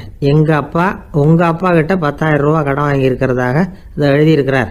அதனால் அதை திருப்பி கொடுக்கறதுக்காக வந்திருக்கிறேன், இந்தாங்க அந்த பணம் அப்படின்னு சொல்லி கொடுத்துட்டு வந்துட்டேன் அப்படின்னு நானும். இதை பெரியவர் கவனமாக கேட்டுக்கிட்டார். அதுக்கப்புறம் 2வது இளைஞன் எழுந்திரிச்சான். ஐயா, நான் போன மாதம் ஒரு நாள் ராத்திரி வேளையில் ஒரு காட்டுப்பாதை வழியாக எங்கள் ஊருக்கு போய்கிட்டு இருந்தேன். அந்த சமயத்தில் அந்த வழியாக வந்துக்கிட்டு இருந்த ஒரு வழிப்போக்கர்கிட்ட 4-5 திருடர்கள் வம்பு வளர்த்து அவர்கிட்ட இருந்த பொருளை எல்லாம் கொள்ளையடிச்சிக்கிட்டு இருந்தாங்க. நான் உடனே ஒரு குச்சியை எடுத்துகிட்டு ஓடினேன். அந்த திருடர்களை அடித்து விரட்டினேன். பொருளை எல்லாம் மீட்டு அந்த வழிப்போக்கர்கிட்ட ஒப்படைச்சேன். அவரை பத்திரமா அழைச்சிட்டு போய் அவர் வீட்டில் விட்டுட்டு வந்தேன் அப்படின்னு நானும். இதையும் பெரியவர் கவனமாக கேட்டுக்கிட்டார். அடுத்தபடியாக 3வது இளைஞன் எழுந்திரிச்சான். ஐயா, போன மாதம் ஒரு நாள் நான் ஒரு மலைப்பாதை வழியாக போய்கிட்டு இருந்தேன். மலைப்பாதை விளிம்பில் ஒரு மதகு கட்டை, அது மேலே ஒரு ஆள் படுத்து தூங்கிட்டு இருந்தான். அந்த பக்கம் தவறி உருண்டு விழுந்திருந்தான்னா அதில் பாதாளம். அது மலையடி வாரத்தில் போய் தான் விழணும், அவ்வளவு பள்ளம். அது தெரியாமல் அவன் பாட்டுக்கு தூங்கிட்டு இருந்தான். நான் உடனே அவன்கிட்ட ஓடி போய் குனிஞ்சு அவன் முகத்தை பார்த்தேன். அப்போ தான் புரிஞ்சுது, அவன் ஏற்கனவே எனக்கு தெரியும். அவனை எனக்கு நிறைய கெடுதல் பண்ணியிருக்கிறான், இடைஞ்சல் கொடுத்தவன். இருந்தாலும் ஐயோ பாவம்னு நினச்சி அவனை எழுப்பி பாதுகாப்பாக வேற ஒரு இடத்துல படுக்க வச்சுட்டு வந்தேன் அப்படின்னு நானும். பெரியவர் இதையும் கேட்டுக்கிட்டார். அதுக்கப்புறம் அவங்க 3 பேரையும் பார்த்து, நீங்கள் போகலாம், நாங்கள் யோசித்து முடிவு பண்ணி உங்களுக்கு சொல்லி அனுப்புகிறோம் அப்படின்னாராம். அந்த இளைஞர்கள் புறப்பட்டு போயிட்டாங்க. அதுக்கப்புறம் அந்த பெண்ணோட அப்பாவை பார்த்து சொன்னார், இந்த 3 பேருமே நல்ல பிள்ளைங்க தான், அதில் ஒன்றும் சந்தேகம் இல்லை. இருந்தாலும் இந்த 3 பேர் செஞ்ச செயல்களையும் ஒப்பிட்டு பார்க்க வேண்டியிருக்கு. முதல் இளைஞன் நேர்மைக்கு எடுத்துக்காட்டாக விளங்குறான். இந்த காலத்தில் இது மாதிரி இளைஞர்களை பார்க்கறது ரொம்ப கஷ்டம்தான். இருந்தாலும் அவன் கடமையை தான் செஞ்சான். 2வது இளைஞன் நல்ல வீரன், தைரியசாலி. ஒரு வீரன் எதை செய்யணுமோ அதைத்தான் இவன் செஞ்சான். இவன் ஒரு லட்சிய மனிதன். 3வது இளைஞன் தன்னுடைய பகைவனுக்கே உதவி செஞ்சிருக்கான். அவன் உயிரை காப்பாற்றியிருக்கிறான். பகைவனுக்கு அருள்வதுங்கிறது ஒரு சாதாரண மனுஷனால் செய்யக்கூடிய காரியம் இல்லை. பகையை மறக்கிறதும் பகைவனுக்கு அருள்வதும் தெய்வீக பண்புகள். அதனால் இவனையே உன்னுடைய மகளுக்கு ஏற்ற மாப்பிள்ளையா தேர்ந்தெடுக்கலாம் அப்படின்னு சொன்னாங்களாம். ஒரு நல்ல நாளில் அவங்களுக்கு திருமணம் நல்ல விதமாக நடந்து முடிஞ்சுதான். இது சுவாமி சின்மயானந்தர் சொல்லியிருக்கிற ஒரு கதை. இதிலேருந்து நாம் புரிந்து கொள்ள வேண்டிய ஒரு கருத்து, நமக்கு கெடுதல் பண்ணவங்களுக்கும் நாம் நல்லது செய்யணும். ஆனால் நடைமுறையில் அப்படி நம்மளால் செய்ய முடியறதில்ல. அதுதான் சிக்கல். நம்மால் ஒருத்தங்கிட்ட கேட்டேன், ஏண்டா உன்னுடைய பகைவன் ஒருத்தன் அது மாதிரி ஒரு மலைப்பாதை மதகு கட்டையில் படுத்திருந்தா உடனே நீ என்ன நினைப்ப அப்படின்னு கேட்டோம். இது ஒரு அருமையான சந்தர்ப்பம்னு நினைப்பேன் அப்படின்னா. எதுக்குன்னு கேட்டோம். அவனை அந்த பக்கமாக உருட்டி கீழே தள்ளுறதுக்கு அப்படின்னா.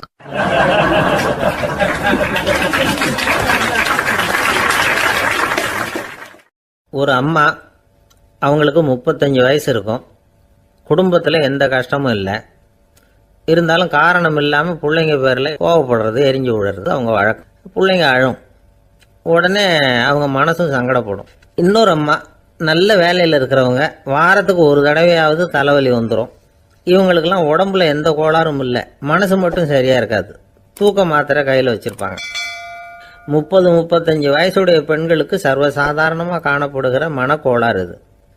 இதுக்கு பேர் மனவாட்டம், டிப்ரெஷன், மனமடிவு அப்படின்னு சொல்லலாம். இந்த நோய்க்கு அறிகுறி என்ன தெரியுமா? மனசில் வருத்தமான உணர்வு இருக்கும்.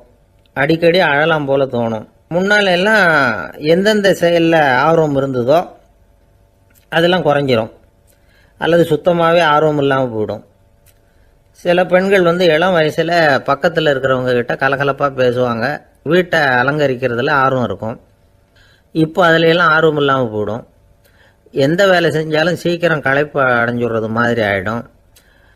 நமக்கு யாருமே உதவியாக இல்லை, நம்ம எல்லாரும் கை விட்டுட்டாங்க போல இருக்குதே அப்படிங்கிற உணர்வுலாம் உண்டாகும். தன்னைத்தானே குறை சொல்லிக்குவாங்க.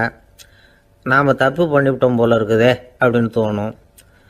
குற்றம் பண்ணிட்டதா நினச்சி கஷ்டப்படுவாங்க. பசி இருக்காது, தூக்கத்தில் தொந்தரவு இருக்கும்.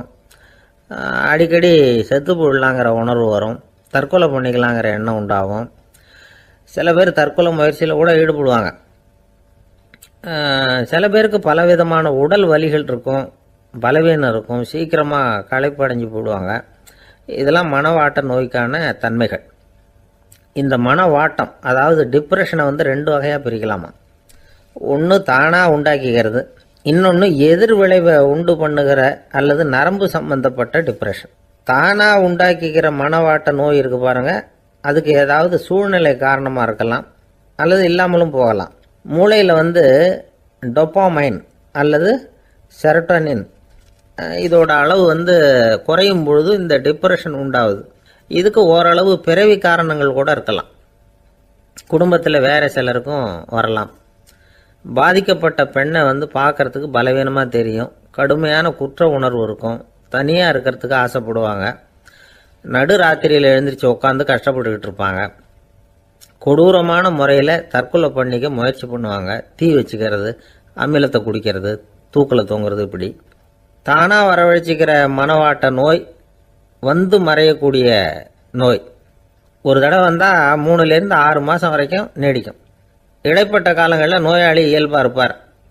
எதிர் விளைவை உண்டு பண்ணுகிற அல்லது நரம்பு சம்பந்தப்பட்ட மனவாட்ட நோய் எப்படின்னா, கணவன் மனைவி மாமியார் மருமகள் இப்படிப்பட்ட உறவு முறை பிரச்சனைகள், தோல்விகள், எரிச்சல்கள், ஆபீஸ் பிரச்சனை, இப்படிப்பட்ட சூழ்நிலையால் உண்டாகிறது. எல்லாத்துக்கும் மருந்து இருக்குது, மார்க்கம் இருக்குது, கவலைப்பட வேண்டியதில்லை, தைரியமாக இருக்கணும். உளவியல் மருத்துவம் இதுக்கு ரொம்ப உபயோகமாக இருக்கும். சில பெண்களை பாருங்கள், அவங்க எதுக்கும் அலட்டிக்கிறது இல்லை. ஒரு அம்மா அப்படி தான் தன்னுடைய கணவனை அழைச்சிக்கிட்டு ஒரு மனநோய் மருத்துவர்கிட்ட வந்தாங்க. டாக்டர், எங்கள் வீட்டுக்காரர் திடீர்னு ஒரு மாதிரி ஆயிட்டார், வித்தியாசமாக நடந்துகிறார். எப்படின்னா, இவர் தன்னையே ஒரு ஒட்டடை பூச்சியாக நினச்சிக்கிட்டு இருக்கிறார்.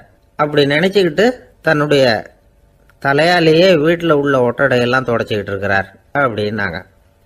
எவ்வளவு நாளாக அப்படி இருக்குதுன்னு கேட்டார் டாக்டர். 1 வாரமாக அப்படி இருக்குது அப்படின்னாங்க அந்த அம்மா. அப்படின்னா முன்னாடியே ஏன் அழைச்சிட்டு வரல அப்படின்னு கேட்டார் டாக்டர். வீடு பூரா சுத்தமாகட்டுமேனு பார்த்துக்கிட்டு இருந்தேன் டாக்டர் அப்படின்னாங்களாம் அந்த அம்மா.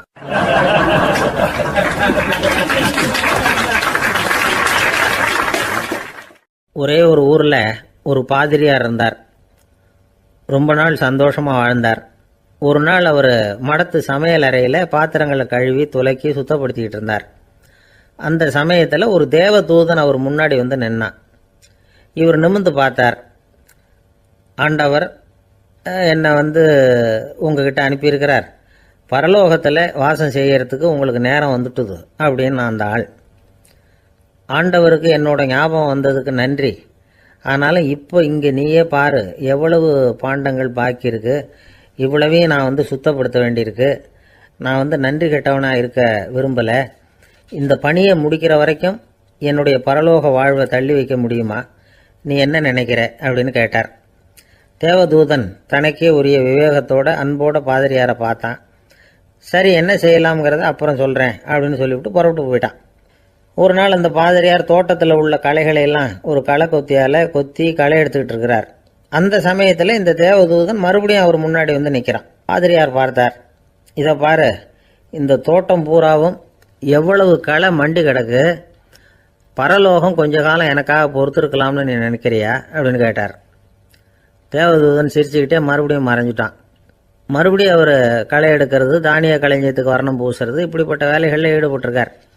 இன்னொரு நாள் ஒரு மருத்துவமனையில் நோயாளிகளை கவனிச்சுக்கிட்டு ரொம்ப தீவிரமாக இருக்கிறார் அந்த பாதிரியார். ஒரு நோயாளியோட தாகத்துக்கு தண்ணீர் கொடுத்துட்டு நிமிர்ந்து பார்க்குறப்போ தேவதூதன் மறுபடியும் அவர் முன்னாடி வந்து நிற்கிறான். இந்த தடவை பாதிரியார் தன்னலமற்றவராக பேரன்பை காட்டக்கூடிய வகையில் தன்னுடைய 2 கைகளையும் உயர்த்தியபடி தேவதூதனின் கவனத்தை வந்து பிணியால் வாடக்கூடிய நோயாளிகளின் பக்கம் திருப்பினாராம். தேவதூதன் ஒன்றும் சொல்லலை, மறைஞ்சிட்டான். அன்னைக்கு சாயந்தரம் பாதிரியார் வந்து மடத்தில் உள்ள தன்னுடைய அறைக்கு போய் இளைப்பாறினார். யோசித்து பார்த்தார். தேவதூதனையும் தேவதூதனின் விருப்பத்தையும் பல நாள் தள்ளி போட்டு வந்ததையும் அவர் ரொம்ப நினச்சி பார்த்தார். திடீர்னு தான் வந்து முதுமை அடைகிறதையும் சோர்வு அடைகிறதையும் உணர்ந்தார். ஆண்டவரை நினச்சார். ஆண்டவரே, உம்முடைய தூதனை மறுபடியும் என்கிட்ட அனுப்புனா நான் சந்திக்கிறதுக்கு ஆவலாக இருக்கேன் அப்படின்னு சொல்கிறப்பவே தேவதூதன் பக்கத்தில் வந்து நின்னான். பாதிரியார் நிமிர்ந்து பார்த்தார். நீ இப்போவே என்னை அழைச்சிக்கிட்டு போக விரும்பினா நான் பரலோகத்துக்கு வர்றதுக்கு தயாராக இருக்கேன்னார்.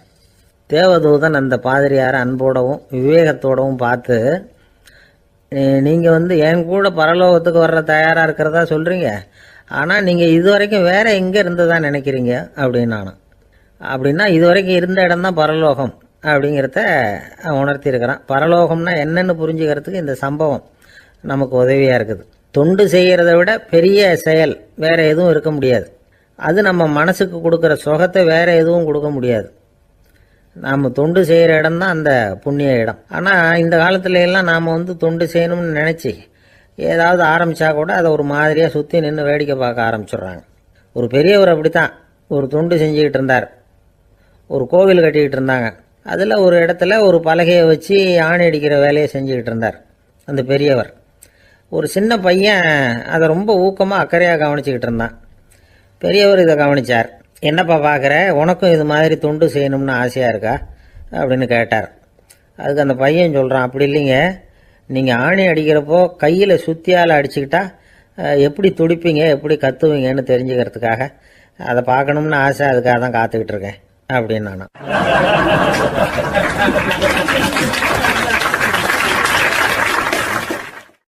ஒரு ஊரில் ஒரு ஞானி இருக்கிறார். ரொம்ப பெரிய ஞானி, ரொம்ப வயசாயிட்டுது. கடைசி காலத்தில் அவர்கிட்ட சில பேர் வந்தாங்க. உங்கள் குரு யார் அப்படின்னு கேட்டாங்க. அவர் நிமிர்ந்து பார்த்தார். எனக்கு ஆயிரக்கணக்கான குருமார்கள் உண்டு, அவங்க பேரெல்லாம் சொல்லணும்னா இந்த காலம் பத்தாது. ஆனால் முக்கியமான ஒரு 3 பேரை பற்றி மட்டும் உங்களுக்கு சொல்கிறேன் அப்படின்னாராம். அப்புறம் சொன்னார், அந்த 3 பேரில் ஒருத்தன் ஒரு திருடன். ஒரு சமயம் ஒரு பாலைவனம் வழியாக நான் போய்கிட்டு இருந்தேன். அப்போது வழி தவறி போய் ஒரு கிராமத்துக்கு போயிட்டேன். அது இருட்டு நேரம், நடு ராத்திரி, ஊரே உறங்கி போச்சு. அந்த நேரத்தில் ஒரு ஆள் மட்டும் ஒரு வீட்டு சுவத்தில் ஏதோ பண்ணி உள்ளே நுழையிறதுக்கு முயற்சி பண்ணிகிட்டு இருக்கிறான். அவங்கிட்ட போய் நான் இன்னைக்கு இங்கே எங்கே தங்க முடியும் அப்படின்னு கேட்டேன். அதுக்கு அவன், இந்த ராத்திரி வேளையில் அது ரொம்ப சிரமம், ஒரு திருடனோட உங்களால் தங்க முடியும்னா நீங்கள் என்னோட தங்கலாம் அப்படின்னா. நான் அவங்க கூட 1 மாதம் தங்கியிருந்தேன். ஒவ்வொரு நாள் ராத்திரியும் இப்போ நான் என்னுடைய வேலைக்கு போகிறேன், நீங்கள் ஓய்வு எடுத்துக்கோங்க அப்படின்னு சொல்லிவிட்டு போவான். அவன் திரும்பி வந்த உடனே உனக்கு ஏதாவது கிடைச்சிதான்னு நான் கேட்பேன். அதுக்கு அவன், இன்னைக்கு ராத்திரி ஒன்றும் இல்லை, நாளைக்கு மறுபடியும் முயற்சி பண்ணுவேன் அப்படின்பா. எப்பவும் அவன் நம்பிக்கை இழந்ததே கிடையாது, எப்பவும் சந்தோஷமாகவே இருப்பான். நானும் ரொம்ப காலமாக தியானம் பண்ணிக்கிட்டே இருந்தேன், ஒன்றுமே நடக்கலை. ஆனால் நான் என்ன பண்ணேன் தெரியுமா, மனசு வருத்தப்படும், நம்பிக்கை இழந்துருவேன். அப்போல்லாம் அந்த திருடனுடைய விடாமுயற்சி தான் ஞாபகத்துக்கு வரும். அதனால் அந்த திருடன் எனக்கு ஒரு குரு. என்னுடைய 2வது குரு யாருன்னா அது ஒரு நாய். இது எப்படின்னா, ஒரு சமயம் எனக்கு ரொம்ப தாகமாக இருந்தது. ஒரு நதியை நோக்கி போய்கிட்டு இருந்தேன். அப்போ ஒரு நாயும் வந்தது. அதுக்கும் தாகம். ஓடி வந்து ஆற்றை பார்த்தது. அதோட நிழல் ஆற்றுல தெரிஞ்சது. அதை பார்த்ததும் பயந்துட்டுது. அதாவது அது தன்னுடைய சொந்த உருவத்தையே கண்டு பயந்தது. அதை பார்த்து குறைக்குது, திரும்பி ஓடிச்சு. ஆனால் அதுக்கு தாகம் அதிகமாக இருந்ததுனால அது மறுபடியும் திரும்பி வந்தது. பார்த்தா மறுபடியும் தண்ணியில் நாயோட உருவம் தெரியுது. இப்படி சில தடவை பண்ணிச்சு. இருந்தாலும் கடைசியில் தண்ணியில் குதிச்சுட்டுது துணிஞ்சி. இப்படி குதித்த உடனே அதோட உருவமும் மறைஞ்சுட்டுது. இதை பார்த்தேன். நான் என்ன புரிஞ்சுக்கிட்டேன்னா, எவ்வளவுதான் பயம் இருந்தால் கூட ஒருத்தன் தைரியமாக காரியத்தில் இறங்கணும் அப்படிங்கிறத புரிஞ்சுக்கிட்டேன். இந்த போதனை அந்த நாய்கிட்ட இருந்து எனக்கு கிடைச்சிது. இது ஒன்று. அடுத்தது என்னுடைய 3வது குரு யாருன்னா அது ஒரு சின்ன குழந்தை. நான் ஒரு சமயம் ஒரு நகரத்துக்கு போனேன். அங்கே ஒரு குழந்தை எரிகிற மெழுகுவத்தி ஒன்று எடுத்துக்கிட்டு வந்தது. நான் அந்த குழந்தைய பார்த்து வேடிக்கையாக கேட்டேன், ஏன் பாப்பா இந்த மெழுகுவத்தியை நீயாவே கொளுத்துனியா அப்படின்னு கேட்டேன். ஆமான்னுது அந்த குழந்தை. சரி, இந்த மெழுகுவத்தி முன்னாடி எரியாமல் இருந்தது, இப்போ எரியுது.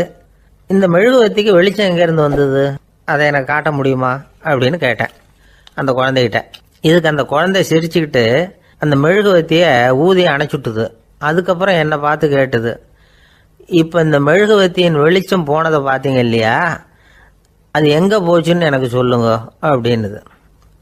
அந்த குழந்தை இப்படி கேட்டதும் என்கிட்ட இருந்த ஆணவம் அழிஞ்சுட்டுது. நான் படித்ததெல்லாம் அந்த வினாடியில் சுக்கு நூறாக போயிட்டுது. என்னுடைய முட்டாள்தனத்தை நான் உணர்ந்தேன் அப்படின்னு இவ்வளவும் அந்த ஞானி விவரமாக சொன்னாராம். அதனால் நாம் இன்னார்கிட்ட இருந்து தான் இதை கற்றுக்கணுங்கிறது இல்லை, யாருக்கிட்ட இருந்தும் எதையும் கற்றுக்கலாம். நம்மால் ஒருத்தன் ஒரு நாய் வளர்த்துக்கிட்டு இருந்தான். அந்த நாய்க்கு வால் கிடையாது. யாரோ ஏற்கனவே வெட்டி எடுத்துட்டாங்க. இந்த நாய் தான் சார் எனக்கு குரு, அதுகிட்டே இருந்து கூட நான் பாடம் கற்றுக்கிட்டு இருக்கிறேன் அப்படின்னா. அப்படி என்ன கற்றுக்கிட்டேன் அந்த வால் இல்லாத நாய்கிட்டே இருந்து அப்படின்னு கேட்டோம். நாம் யாருக்கிட்டையும் வாலாட்டக்கூடாது அப்படிங்கிற பாடத்தை அதுகிட்டே இருந்து தான் நான் கற்றுக்கிட்டேன் அப்படின்னா.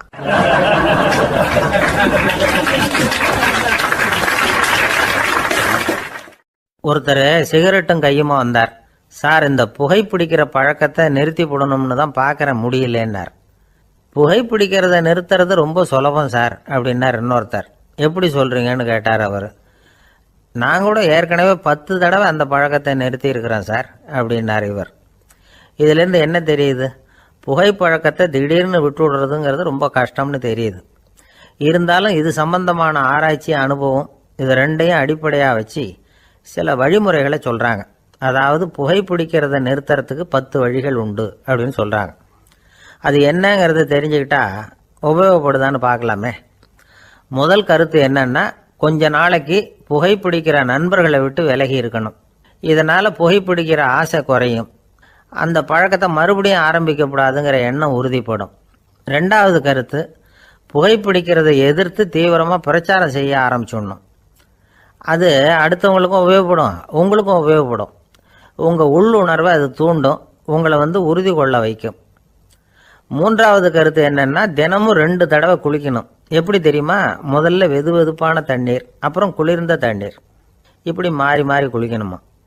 நாலாவது கருத்து, உடற்பயிற்சிகள் செய்யணும். மூச்சு வாங்குற மாதிரியான பயிற்சிகள் ரொம்ப நல்லதான். பிராணாயாமம் அப்படிங்கிற மூச்சு பயிற்சி ரொம்ப நல்லதுங்கிறாங்க. அப்புறம் ஐந்தாவது கருத்து, சாப்பாடு மிதமாக இருக்கணும், சீராக இருக்கணும். பச்சை காய்கறிகள், பழங்கள் சாப்பாட்டில் சேர்த்துக்கலாம். அடிக்கடி கொஞ்சம் கொஞ்சமாக சாப்பிட்டு ரத்தத்தில் சர்க்கரையின் அளவை பராமரிக்கணும். இது நரம்புகளை அமைதிப்படுத்தும். ஆறாவது கருத்து என்னன்னா, ரொம்ப நேரம் பசியோடு இருக்கக்கூடாது. புகைப்பிடிக்கிறத நிறுத்த முயற்சி செய்யும் பொழுது எடை குறைப்பு நடவடிக்கைகளை மேற்கொள்ளக்கூடாது. ஏழாவது கருத்து, காப்பி, தேநீர், மதுபானம், அப்புறம் போதைப் பொருள்கள் கலந்த உணவுகள் இதெல்லாம் வேணாம். புகைப்பிடிக்கிறத அதெல்லாம் ஊக்கப்படுத்தும். கடுகு, மிளகு, அப்புறம் காரமான பொருள்களை தவிர்க்கணும். உப்பு அளவை குறைக்கணும். தினமும் 10 குவளை தண்ணீராவது குடிக்கணும். வெறும் தண்ணி புகைப்பிடிக்கிற ஆவலை தணிக்குதான். எட்டாவது கருத்து, கையில் சிகரெட்டு, புகையில ஏதாவது இருந்தால் உடனே தூக்கி எறிஞ்சிருங்க. அது கையில் இருக்கிற வரைக்கும் புகைப்பிடிக்கிற ஆசை வந்துக்கிட்டே இருக்கும். 9வது கருத்து என்னன்னா, இறை நம்பிக்கை உள்ளவங்க புகைப்பிடிக்கிற எண்ணம் வர்றப்போவெல்லாம் பிரார்த்தனை செய்ய ஆரம்பிச்சுடலாம். 10வது கருத்து, உங்களுக்கு ரொம்பவும் வேண்டியவங்க யாரோ அவங்கக்கிட்ட எல்லாம் நீங்கள் புகைப்பிடிக்கிறத நிறுத்தி விட்டதா சொல்லிவிடுங்க. இந்த 10 வழிகளையும் கடைபிடிக்க ஆரம்பிச்சுட்டா புகைப்பிடிக்கும் பழக்கத்தை நிறுத்தி விடலாம் அப்படின்னு சொல்கிறாங்க அனுபவப்பட்டவங்க. முயற்சி பண்ணி பார்க்கலாம். ஒரு முக்கியமான இடத்துல நின்றுக்கிட்டு இருந்தார் ஒருத்தர். அங்கே இன்னொருத்தர், ஏன் சார் இந்த இடத்துல சிகரெட் பிடிக்கலாமா அப்படின்னு அனுமதி கேட்டார். இந்த இடத்துல சிகரெட் பிடிக்கக்கூடாதுங்க அப்படின்னாரு இவர். நீங்கள் இப்படி சொல்கிறீங்க, ஆனால் இந்த இடத்துல கீழே நிறைய சிகரெட் துண்டுகள் கிடக்குதே, அவங்கெல்லாம் யார்? அவங்கெல்லாம் உங்கள் மாதிரி என்கிட்ட அனுமதி கேட்காதவங்க அப்படின்னாராம் இவர்.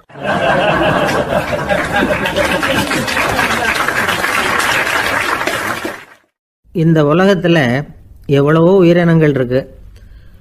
ஒவ்வொன்றும் ஒவ்வொரு விதமாக சண்டை போடுது. இப்போ 2 மாடு சண்டை போட்டுக்குதுன்னு வச்சுங்க, என்ன பண்ணும்? 2 முட்டிக்கும். அதுக்கு சண்டை போடுறதுக்கு ஆயுதமாக உபயோகப்படுறது அதோட கொம்பு. 2 சேவல் சண்டை போட்டுக்குதுன்னு வச்சுங்க, அதுக்கு ஆயுதமாக உபயோகப்படுறது அதோட கால் நகம். காலால் தான் அது ஒன்றோட ஒன்று சண்டை போட்டுக்கும். ஆனால் 2 மனுஷன் சண்டை போட்டுக்கிறான்னு வச்சுங்க, இவன் இன்னதை தான் ஆயுதமாக உபயோகப்படுத்துவான்னு குறிப்பிட்டு சொல்ல முடியாது. கல்லை எடுப்பான், கத்தி எடுப்பான், துப்பாக்கி எடுப்பான், என்ன வேணாலும் பண்ணுவான். வாயால் திட்டுவான், கையால் அடிப்பான், காலால் உதைப்பான், சகலகலாக வல்லவன். விலங்குகள்லாம் பொதுவாக வாயை சாப்பிட்றதுக்கு மட்டும்தான் உபயோகப்படுத்துது. ஆனால் இவனுக்கு சாப்பிட்றதுக்கும் அதுதான், சாப்பிட்டு விட்டு திட்டுறதுக்கும் அதுதான். ஆனால் ஒரு விஷயத்தில் மட்டும் கெட்டிக்கிறேன். அதாவது நாம் சண்டை போட்டுக்கிட்டாலும் பரவாயில்லை, கோழிகள் சண்டை போடாமல் இருக்கணும் அப்படின்னு ஆசைப்படுறான். எதுக்காக? கோழிகள் சண்டை போடாமல் இருந்தால் நிறைய முட்டைகள் போடுமா, அதுக்காக தான் இந்த அக்கறை. கோழி பண்ணை வச்சிருக்கிறவங்களுக்கு இது ஒரு பெரிய பிரச்சனை. அதாவது பண்ணையில் இருக்கிற கோழிகளுக்குள்ளே அடிக்கடி சண்டை வந்துடும். அதனால் முட்டை உற்பத்தி குறைஞ்சிரும். சரி, இதுக்கு என்ன பண்ணுறது? பண்ணையில் போய் உட்காந்துக்கிட்டு தினமும் பஞ்சாயத்து பேசிகிட்டு இருக்க முடியுமா? அமெரிக்காவில் கோழி பண்ணை வச்சுருக்கிற ஒருத்தர் இதை பற்றி யோசனை பண்ணி பார்த்தாராம். ஒரு வழியையும் கண்டுபிடிச்சிருக்கார். கோழிக்கெல்லாம் மூக்கு கண்ணாடி மாட்டி விட்டுட்டோம்னா அது சண்டை போடுற குணம் குறைஞ்சிரும், முட்டை அதிகமாகிடும். அந்த கண்ணாடியில் உள்ள லென்ஸு சிவப்பு நிறத்தில் இருக்கணும், அவ்வளவுதான் அப்படின்னு அவர் கண்டுபிடிச்சாராம். இது ஏற்கனவே நடைமுறையில் கண்டுபிடிக்கப்பட்ட ஒரு விஷயம். ஆனால் எல்லா கோழிக்கும் சிவப்பு மூக்கு கண்ணாடி எப்படி மாட்டி விடுறது? அப்படியே மாட்டி விட்டாலும் அது நழுவாமல் இருக்கணுமே. இப்போ நாமெல்லாம் நடு வரலால் மூக்கு கண்ணாடி நடுவில் தொட்டு அப்படி ஸ்டைலாக சரி பண்ணிக்கிறோம். அது மாதிரி கோழி எப்படி சரி பண்ணிக்கும்? இதுதான் பிரச்சனை.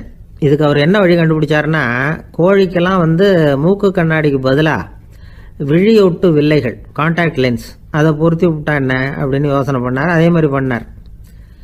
அதே மாதிரி செஞ்சு பார்த்தார், வெற்றி. அதுக்கப்புறம் கோழியெல்லாம் சண்டை போட்டுக்கலையாம், சமாதான பிரியர்கள் ஆகிட்டு தான். கோழிகளுக்கு இயல்பாகவே சண்டை போடுற குணம் உண்டு. ஆனால் அதோட கண்ணுக்கு பார்க்குற பொருள்லாம் ரோஜா நிறத்துலையோ அல்லது இன்னும் சொல்லப்போனால் அழுத்தமான சிவப்பு நிறத்துலையோ தெரிஞ்சதுன்னா சண்டை போடுற குணம் குறைஞ்சிருதான். அந்த சமயத்தில் அது அதிகமாகவும் முட்டையிட ஆரம்பிச்சுடுதான். அதே நேரத்தில் இறை எடுக்கிறத கூட குறைச்சிக்குதான். இது ஏன் இப்படி பண்ணுதுங்கிறது விஞ்ஞானிகளுக்கு இன்னமும் புரியலையா. எப்படியோ அமெரிக்க கோழிகள்லாம் கான்டாக்ட் லென்ஸ் பொருத்திக்க ஆரம்பித்தாச்சு. கோழி கழுத்தை பிடிச்சிக்கிட்டு ஒரு சில வினாடிகளில் அதை பொருத்தி போடுறாங்களாம். கோழியோட ஆயுள் பூரா அது அப்படியே இருக்குமா.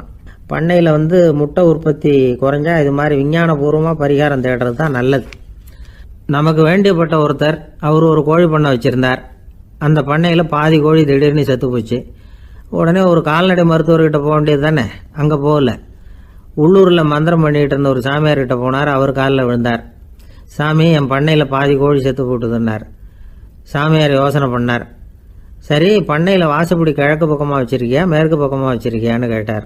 கிழக்கு பக்கமாக இருக்குன்னார் அவர். அதுதான் தப்பு, மேற்கு பக்கமாக அதை மாற்று சரியாக போடும்னாராம். அதே போல் இவர் போய் மாற்றிவிட்டார். அப்பவும் பாதி செத்து போச்சு. மறுபடியும் சொன்னார், சாமி மறுபடியும் பாதி கோழி செத்து போட்டுதேன்னார். சரி, கூரை எப்படி போட்டிருக்க? ஓடு போட்டிருக்கியா இல்லை கீத்து போட்டிருக்கியான்னார். ஓடு போட்டிருக்கேன்னாராம் அவர். அதுதான் தப்பு, அதை கீத்து போட்டுரும் சரியாக போடும்னாராம். சரின்னு போய் அதையும் மாற்றி பார்த்தார். மறுபடியும் போயிட்டது, கோழி செத்து போச்சு. வந்தார். மறுபடியும் பாதி செத்து போச்சு சாமின்னு வந்தார். இவரும் யோசனையை மாற்றி மாற்றி சொல்லிகிட்டே இருக்கிறார். இப்படி அவரும் மாற்றி மாற்றி பார்த்தார். 6வது தடவையாக அவரை தேடிட்டு வந்தார். அந்த சமயத்தில் இவர் ரொம்ப தீவிரமாக யோசனை பண்ணி பார்த்துட்டு, அது சரிப்பா, நீயும் என்கிட்ட சளைக்காமல் வந்துக்கிட்டு இருக்கிற, நானும் யோசனை சொல்லிகிட்டு இருக்கேன். இப்போவும் உங்ககிட்ட சொல்கிறதுக்கு என்கிட்ட யோசனை நிறையா இருக்குது. ஆனால் சோதிக்கிறதுக்கு உங்ககிட்ட கோழி இல்லையே, என்ன பண்ணுறது அப்படின்னாராம் இவர்.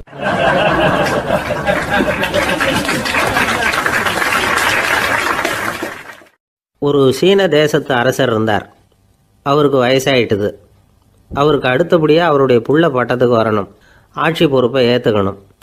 ஒரு நல்ல தலைவனுக்கு இருக்க வேண்டிய பண்புகள்லாம் தன்னுடைய மகனுக்கு இருக்கணும்னு விரும்பினார் அந்த அரசர். அதனால் இளவரசனை பக்கத்தில் இருந்த ஒரு குரு கிட்ட அனுப்புனார். இளவரசன் அவர்கிட்ட போய் சேர்ந்தான். அந்த குரு என்ன பண்ணார் தெரியுமா?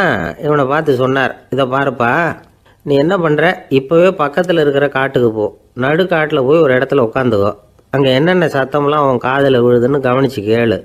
உன் காதில் விழுந்த ஓசைகள் என்னென்னங்கிறத என்கிட்ட சொல்லு, அதுதான் எனக்கு தெரியணும், உனக்கு வேலையும் அதுதான் அப்படின்னு சொல்லி அனுப்பி வச்சுட்டார். இளவரசன் காட்டுக்கு போனான். குரு சொன்னபடியே ஒரு இடத்துல உட்காந்து கவனித்து கேட்டான். அதுக்கப்புறம் குருக்கிட்ட திரும்பி வந்தான். என்னென்ன சத்தம்லாம் கேட்ட அப்படின்னு கேட்டார் குரு. குருவே, காட்டில் நான் பறவைகள் சத்தம்லாம் கேட்டேன், மிருகங்களின் ஓசையையும் கேட்டேன், இதை தவிர இடி மின்னல் மழை இதுகளோட சத்தத்தையும் கேட்டேன் அப்படின்னா. குரு யோசனை பண்ணார், நீ இன்னமும் சரியாக கேட்கல, அதனால் மறுபடியும் காட்டுக்கு போ, கொஞ்ச நாள் தங்கியிருந்து கேட்டுட்டு வா அப்படின்னார். இளவரசனுக்கு ஒன்றும் புரியல.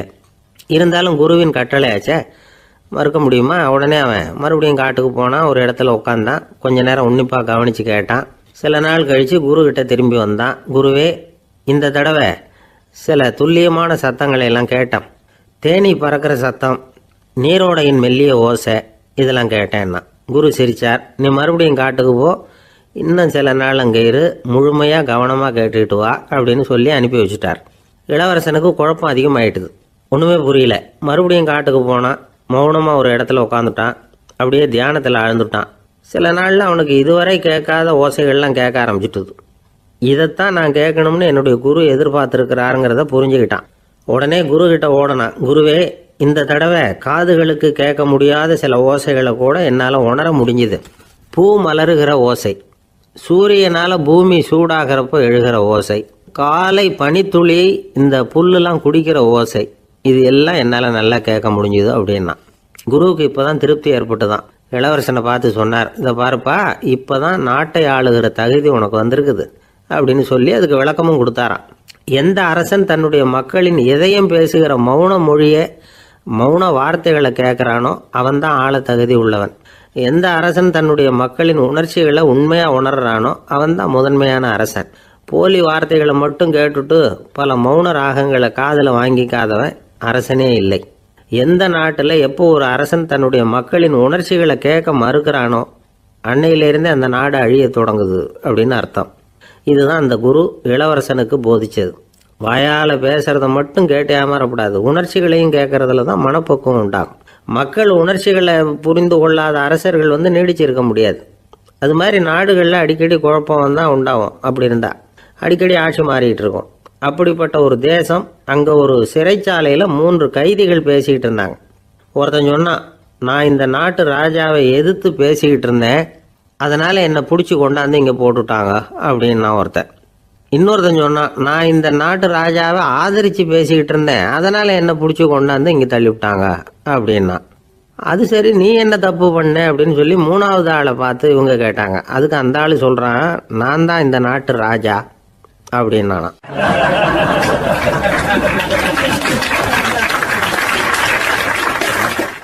ஒரு ஊரில் ஒரு பெரிய ஞானி இருந்தார். அவர் படுக்கையில் இருந்தார். இன்னும் கொஞ்ச நேரம்தான் அவர் இந்த உலகத்தில் இருக்க போகிறார். அவரை சுற்றி ஏகப்பட்ட கூட்டம். ஏற்கனவே அவருடைய உபதேசங்களை கேட்டவங்க பல பேர் அவரை சுற்றி நிற்கிறாங்க. அந்த ஞானி மெதுவாக கண்ணை திறந்து பார்க்குறார். எல்லாரும் அவருடைய கடைசி வார்த்தையை கேட்கறதுக்காக அவளோட காத்துக்கிட்டு இருக்கிறாங்க. அந்த ஞானி மெதுவாக பேச ஆரம்பித்தார். நான் என்னுடைய வாழ்நாள் பூராவும் உங்களுக்கு நிறைய போதனைகள் சொல்லிக்கிட்டு இருக்கிறேன். பேரானந்தம், மகிழ்ச்சி, தியானத்தன்மை, இதை பற்றியெல்லாம் சொல்லியிருக்கிறேன். இப்போ நான் வேற ஒரு கரைக்கு போய்கிட்டு இருக்கிறேன். நான் இனிமேல் இந்த கரையில் இருக்க மாட்டேன். நீங்கள் நான் சொன்னதையெல்லாம் கேட்டீங்க, ஆனால் எதையும் நீங்கள் நடைமுறைப்படுத்தி பார்க்கல. எல்லாம் கேட்டதோடு சரி, அதோடு விட்டுவிட்டீங்க. அப்புறம் அதை தள்ளி போட்டுக்கிட்டே வந்துட்டீங்க. மேலும் அதை தள்ளி போடுறதுல எந்த பிரயோஜனமும் கிடையாது. இப்போ நான் போய்கிட்டு இருக்கிறேன், உங்களில் யாராவது என்னோட வர்றதுக்கு தயாரா அப்படின்னு கேட்டார். அவ்வளவுதான், யாரும் வாயை திறக்கல. ஒரே மௌனம், சத்தமே இல்லை. ஒருத்தர் பார்த்துக்கிட்டே நிற்கிறாங்க. அந்த கூட்டத்தில் ஒரு ஆள் அந்த ஞானி கூடவே 40 வருஷத்துக்கு மேலே இருந்திருக்கிறான். அவனும் வாயை திறக்காம இன்னொருத்தன் முகத்தை பார்த்துக்கிட்டே நிற்கிறான். இந்த சமயத்தில் பின்னாடி நின்றுட்டு இருந்த ஒருத்தன் கையை தூக்கினான். ஞானி அவனை பார்த்தார். சரி, ஒருத்தனுக்காவது நம்மோட வர்றதுக்கு தைரியம் இருக்குது அப்படின்னு நினைச்சார். ஆனால் அந்த ஆள் என்ன சொன்னான் தெரியுமா? ஐயா, நீங்கள் கேட்குறப்போ நான் உடனே எழுந்திருக்கல, கையை மட்டும்தான் தூக்கினேன். என்ன காரணம்னா, நான் எப்படி அடுத்த கரைக்கு சேர்றதுங்கிறது தெரிஞ்சுக்கிறதுக்காக தான். அந்த விவரத்தை மட்டும் இப்போ உங்ககிட்ட இருந்து நான் தெரிஞ்சுக்க ஆசைப்படுறேன். ஏன்னா இப்போ நான் உங்கள் கூட வர்றதுக்கு தயாராக இல்லை. எவ்வளவோ காரியங்களை நான் இன்னும் இங்கே முடிக்க வேண்டியிருக்குது. வீட்டுக்கு ஒரு விருந்தினர் வந்திருக்கிறார். என்னுடைய இளைய மகனுக்கு கல்யாணம் பண்ணி வைக்கணும். அதனால் இன்னைக்கு உங்கள் கூட வர முடியாது. அது மட்டும் இல்லை, இப்போ உங்கள் கூட அடுத்த கரைக்கு வந்தால் திரும்பி வர முடியாதுன்னு வேற சொல்கிறீங்க. அதனால் இப்போ நான் வரல. இன்னொரு நாள் நிச்சயமாக நான் வர்றேங்க, உங்களை சந்திக்கிறேன். அதனால் இப்போ நீங்கள் இன்னொரு தடவை எங்களுக்கு விளக்கமாக சொல்லணும். ஏற்கனவே பல தடவை சொல்லியிருக்கிறீங்க. தயவு பண்ணி இப்போ ஒரு தடவை சொன்னீங்கன்னா சௌகரியமாக இருக்கும். அந்த அடுத்த கரையை அடையிறது எப்படி, இப்போ ஒரு தடவை அதை விளக்கமாக சொல்லிட்டீங்கன்னா நல்லா ஞாபகப்படுத்திக்குவேன். அது சரியான சமயம் வர்றப்போ இது எனக்கு உதவியாக இருக்கும் அப்படின்னு நானா. ஆனால் உண்மை என்ன தெரியுமா? அந்த சரியான சமயம் வரவே இல்லை அப்படிங்கிறது தான் உண்மை. இப்படி அந்த கதை முடியும். இந்த கதை அந்த ஒரு ஆளுக்கு மட்டும் இல்லை, கிட்டத்தட்ட எல்லாருக்குமே அது பொருந்தும் அப்படிங்கிறாங்க விவரம் தெரிஞ்சவங்க. எல்லாருமே அந்த சரியான தருணத்துக்காக தான் காத்துக்கிட்டு இருக்கிறாங்களாம். அதுக்காக ஜோசியம் பார்க்குறாங்க, கைரேகை பார்க்குறாங்க. நாளைக்கு என்ன நடக்குங்கிற ஆவலில் எல்லாரும் காத்துக்கிட்டு இருக்கிறாங்க. ஆனால் அந்த ஒரு நாள் ஒருபோதும் வரப்போகிறதில்ல. நீங்கள் தள்ளி போடுறதுக்காக பல அர்த்தமில்லாத காரணங்களை தேடுறீங்க அப்படிங்கிறார் ஒரு ஞானி. காத்திருக்கிறதுலேயே நம்ம காலம் ஓடி போயிடுது. ஏன்னா இன்னைக்கு நாம் சிந்திக்கிறது நாளைக்கு நாம் சிந்திக்கிறது இல்லை. ஒவ்வொரு நாளும் ஒவ்வொரு மாதிரி போயிடுது. நாளைக்கு மறுநாளை பற்றியே சிந்திக்கிறோம். இப்படியே அது பாட்டுக்கு போயிடும். கரையை தொட்டு பார்க்குறது எப்போ, இதுதான் கேள்வி. நமக்கு வேண்டியப்பட்ட ஒருத்தர் ஒரு ரயில்வே பிளாட்ஃபாரத்தில் நின்றுட்டு இருக்கிறார். அங்கே இருக்கிறவங்க கிட்ட கேட்குறாராம், விசாரிக்கிறாரு. ஏங்க கிழக்க போகிற ரயில் போயிட்டுதுங்களான்னாராம். போயிட்டுதுன்னு இருக்கிறாங்க. கொஞ்ச நேரம் கழித்து ஏங்க மேற்க போகிற ரயில் போயிட்டுதுங்களான்னு கேட்டிருக்காரு. போயிட்டுதுங்களான் இருக்காங்க. அப்புறம் கொஞ்ச நேரம் கழித்து மறுபடியும் ஏங்க 10:30 மணி வண்டி போயிட்டுதான்னு கேட்டிருக்காரு. தொடர்ந்து காலையிலேருந்து சாயந்தரம் வரைக்கும் இப்படி ஒரே இடத்துல நின்றுட்டு கேட்டுக்கிட்டே இருக்கிறார். இதை பார்த்துக்கிட்டு இருந்த ஒருத்தர் அவர்கிட்ட வந்து, ஏங்க நீங்கள் எங்கே போகணும் அப்படின்னு கேட்டாராம். இவர் மெதுவாக சொன்னாராம், இந்த ரயில்வே லைனை தாண்டி அந்த பக்கம் போகணும் அப்படின்னாராம்.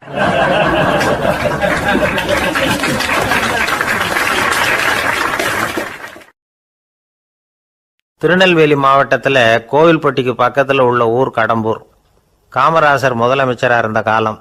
கடம்பூரில் ஒரு பள்ளி சீரமைப்பு மாநாடு நடக்குது. அந்த பக்கத்தில் உள்ள பள்ளிக்கூடம்லாம் அதில் கலந்துக்குது.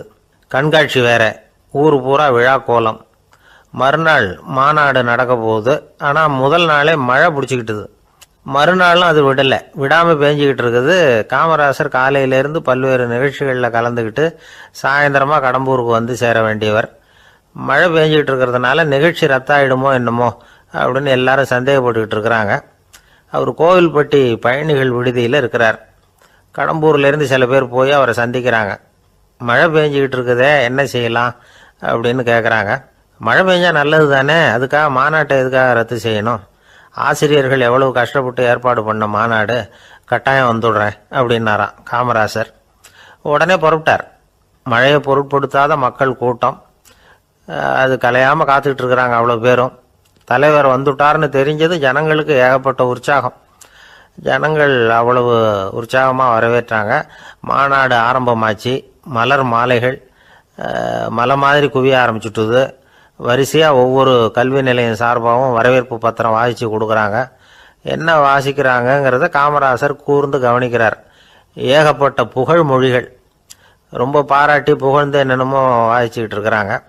கொடை வள்ளலே, குணக்குன்றே, மலையே, கடலே, இப்படி தமிழ் மொழியில் பாராட்டுறதுக்கு எத்தனை வார்த்தைகள் உண்டோ அத்தனையும் அதில் சேர்த்துருக்குறாங்க.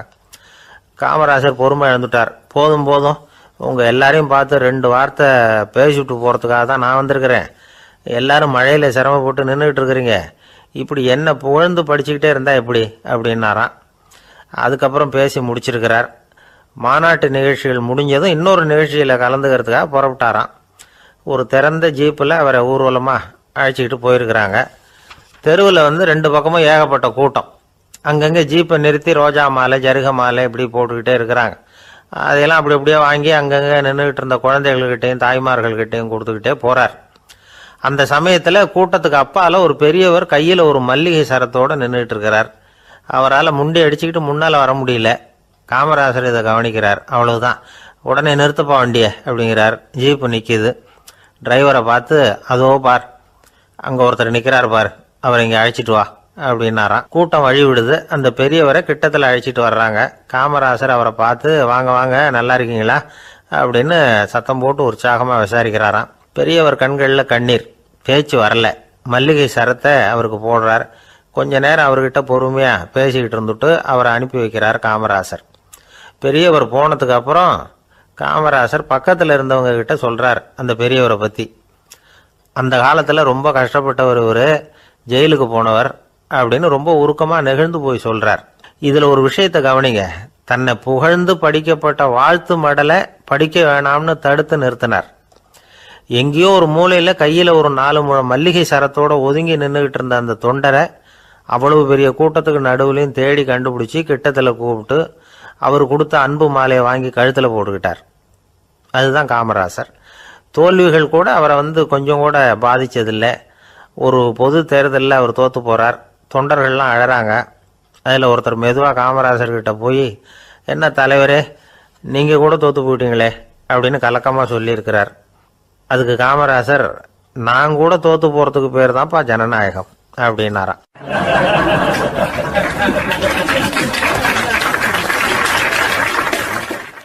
ஆஃபீஸில் வேலை பார்க்குற ஒருத்தர் வந்தார். பேசாமல் ஒரு 10 நாள் லீவு போட்டுடலாமா பார்க்குறேன் அப்படின்னார். ஏன்னு கேட்டோம். என்னுடைய மேலதிகாரி ஒரு முசுடு சார், அவர்கிட்ட வேலை பார்க்குறது ரொம்ப கஷ்டமாக இருக்குது அப்படின்னார். ஆஃபீஸில் வேலை பார்க்குறவங்கெல்லாம் ஒரு விஷயத்தை நல்லா ஞாபகத்தில் வச்சுக்கணும். மேலதிகாரிங்கிறவர் ஒரு பெரிய மகான் இல்லை, அவரும் ஒரு மானிட பிறவி தான். சராசரி மனுஷனுக்குள்ள பலம் பலவீனம் 2 அவருக்கும் உண்டு. அதனால் அவரை கொஞ்சம் அனுசரித்து போகிறதுக்கு பழகிறது தான் நல்லது. மேலதிகாரிகளில் பல வகை உண்டு. அதில் முக்கியமாக 3 வகை. அதில் ஒரு வகை எப்படி தெரியுமா? உங்களை ஒரு வேலை செய்கிற மெஷினாக மட்டுமே நினைக்கக்கூடிய வகை. இவங்கள்லாம் எப்படின்னா, எங்கேயாவது வெளியூர் போயிருந்தா கூட அங்கேருந்து ஃபோன் பண்ணுவாங்க, அந்த வேலை என்னாச்சு, இந்த வேலை என்னாச்சு அப்படின்னு. இவங்களுக்கெல்லாம் உங்கள் நலனை பற்றியோ உங்கள் குடும்பத்தை பற்றியோ அக்கறை இருக்காது. நீங்கள் சொல்கிற யோசனை எதுவும் இவங்ககிட்ட எடுபடாது. கொடுத்த வேலையை பாரு, நீ எனக்கு புத்தி சொல்ல வேணாம் அப்படிம்பாங்க. இவங்களை அனுசரித்து போகிறதுக்கு ஒரே வழி, இவங்க எதை சொன்னாலும் சரின்னு சொல்லிவிட்டு வேலையை கவனிக்க வேண்டியது தான். இவங்ககிட்ட வேற எந்த கேள்வியும் கேட்டுக்கிட்டு இருக்கக்கூடாது. ஆமாம் சாமி போடுறது கௌரவ குறைச்சல் இல்லை, அது ஒரு அலுவலக சௌகரியம், அவ்வளவுதான். இன்னொரு வகையான மேலதிகாரிகள் எப்படி தெரியுமா? இவங்கெல்லாம் ஆஃபீஸ் வேலையை பற்றி அதிகமாக கவலைப்பட்டுக்கிட்டு இருக்க மாட்டாங்க. தங்களுடைய சொந்த இமேஜ் பாதிக்கப்படக்கூடாதுங்கிறதுலையே கவனமாக இருப்பாங்க. இவங்கெல்லாம் அடிக்கடி உங்கள் நலனை விசாரிப்பாங்க. அதே மாதிரி நீங்களும் அவரை விசாரிக்கணும்னு எதிர்பார்ப்பாங்க. இந்த ரக அதிகாரிகளுக்கெல்லாம் புது வருட வாழ்த்து அனுப்பலாம், பிறந்தநாள் வாழ்த்து அனுப்பலாம். அவருக்கு எங்கேயாவது ஒரு பாராட்டு விழா நடந்தால் முதல் வரிசையில் போய் உட்காந்து உங்கள் முகத்தை காட்டலாம். ஆஃபீஸ் வேலையை மட்டுமே பார்க்குற பணியாளர்கள் இது மாதிரி அதிகாரிகள்கிட்ட நல்ல பேர் வாங்க முடியாது. இன்னொரு வகையான மேலதிகாரிகள் உண்டு. அவங்க எப்படின்னா, ஆஃபீஸ் வேலையை பற்றியும் கவலைப்பட மாட்டாங்க, தனக்கு கீழே வேலை பார்க்குறவங்கள பற்றியும் கவலைப்பட மாட்டாங்க. எக்காரணம் கொண்டும் தன்னுடைய பொசிஷனுக்கு ஆபத்து வந்துடக்கூடாதுன்னே நினைக்கக்கூடியவங்க இவங்க. இவங்களால கடுமையான வேலை செய்யவும் முடியாது, தீர்மானிக்கவும் முடியாது.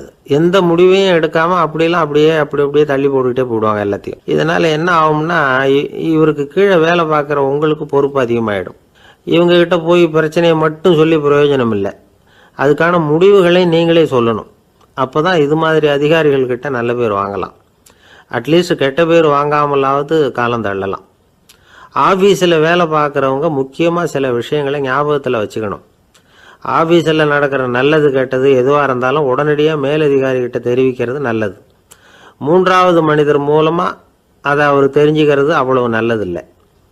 எந்த மேலதிகாரியுமே தான் இந்த சர்பாஸ் செய்யப்படுறத விரும்புறதில்லை. அதனால் அவருக்கு தெரியாமல் மேலிடத்துக்கு மணி எழுதி போடக்கூடாது. அப்படி எழுதி போடுறவங்க சில பேர் இருக்கிறாங்க. நீங்களும் உங்கள் மேலதிகாரியும் தொழில் ரீதியாக ஒரே படிப்பு படித்தவராக இருக்கலாம். அப்படி இருந்ததுன்னா அட்ஜஸ்ட் பண்ணி போகிறது கொஞ்சம் கஷ்டம்தான். இதை மனசில் வச்சுக்கிட்டு நடந்துக்கணும். உங்களுக்கும் அவருக்கும் அபிப்பிராய பேதமா,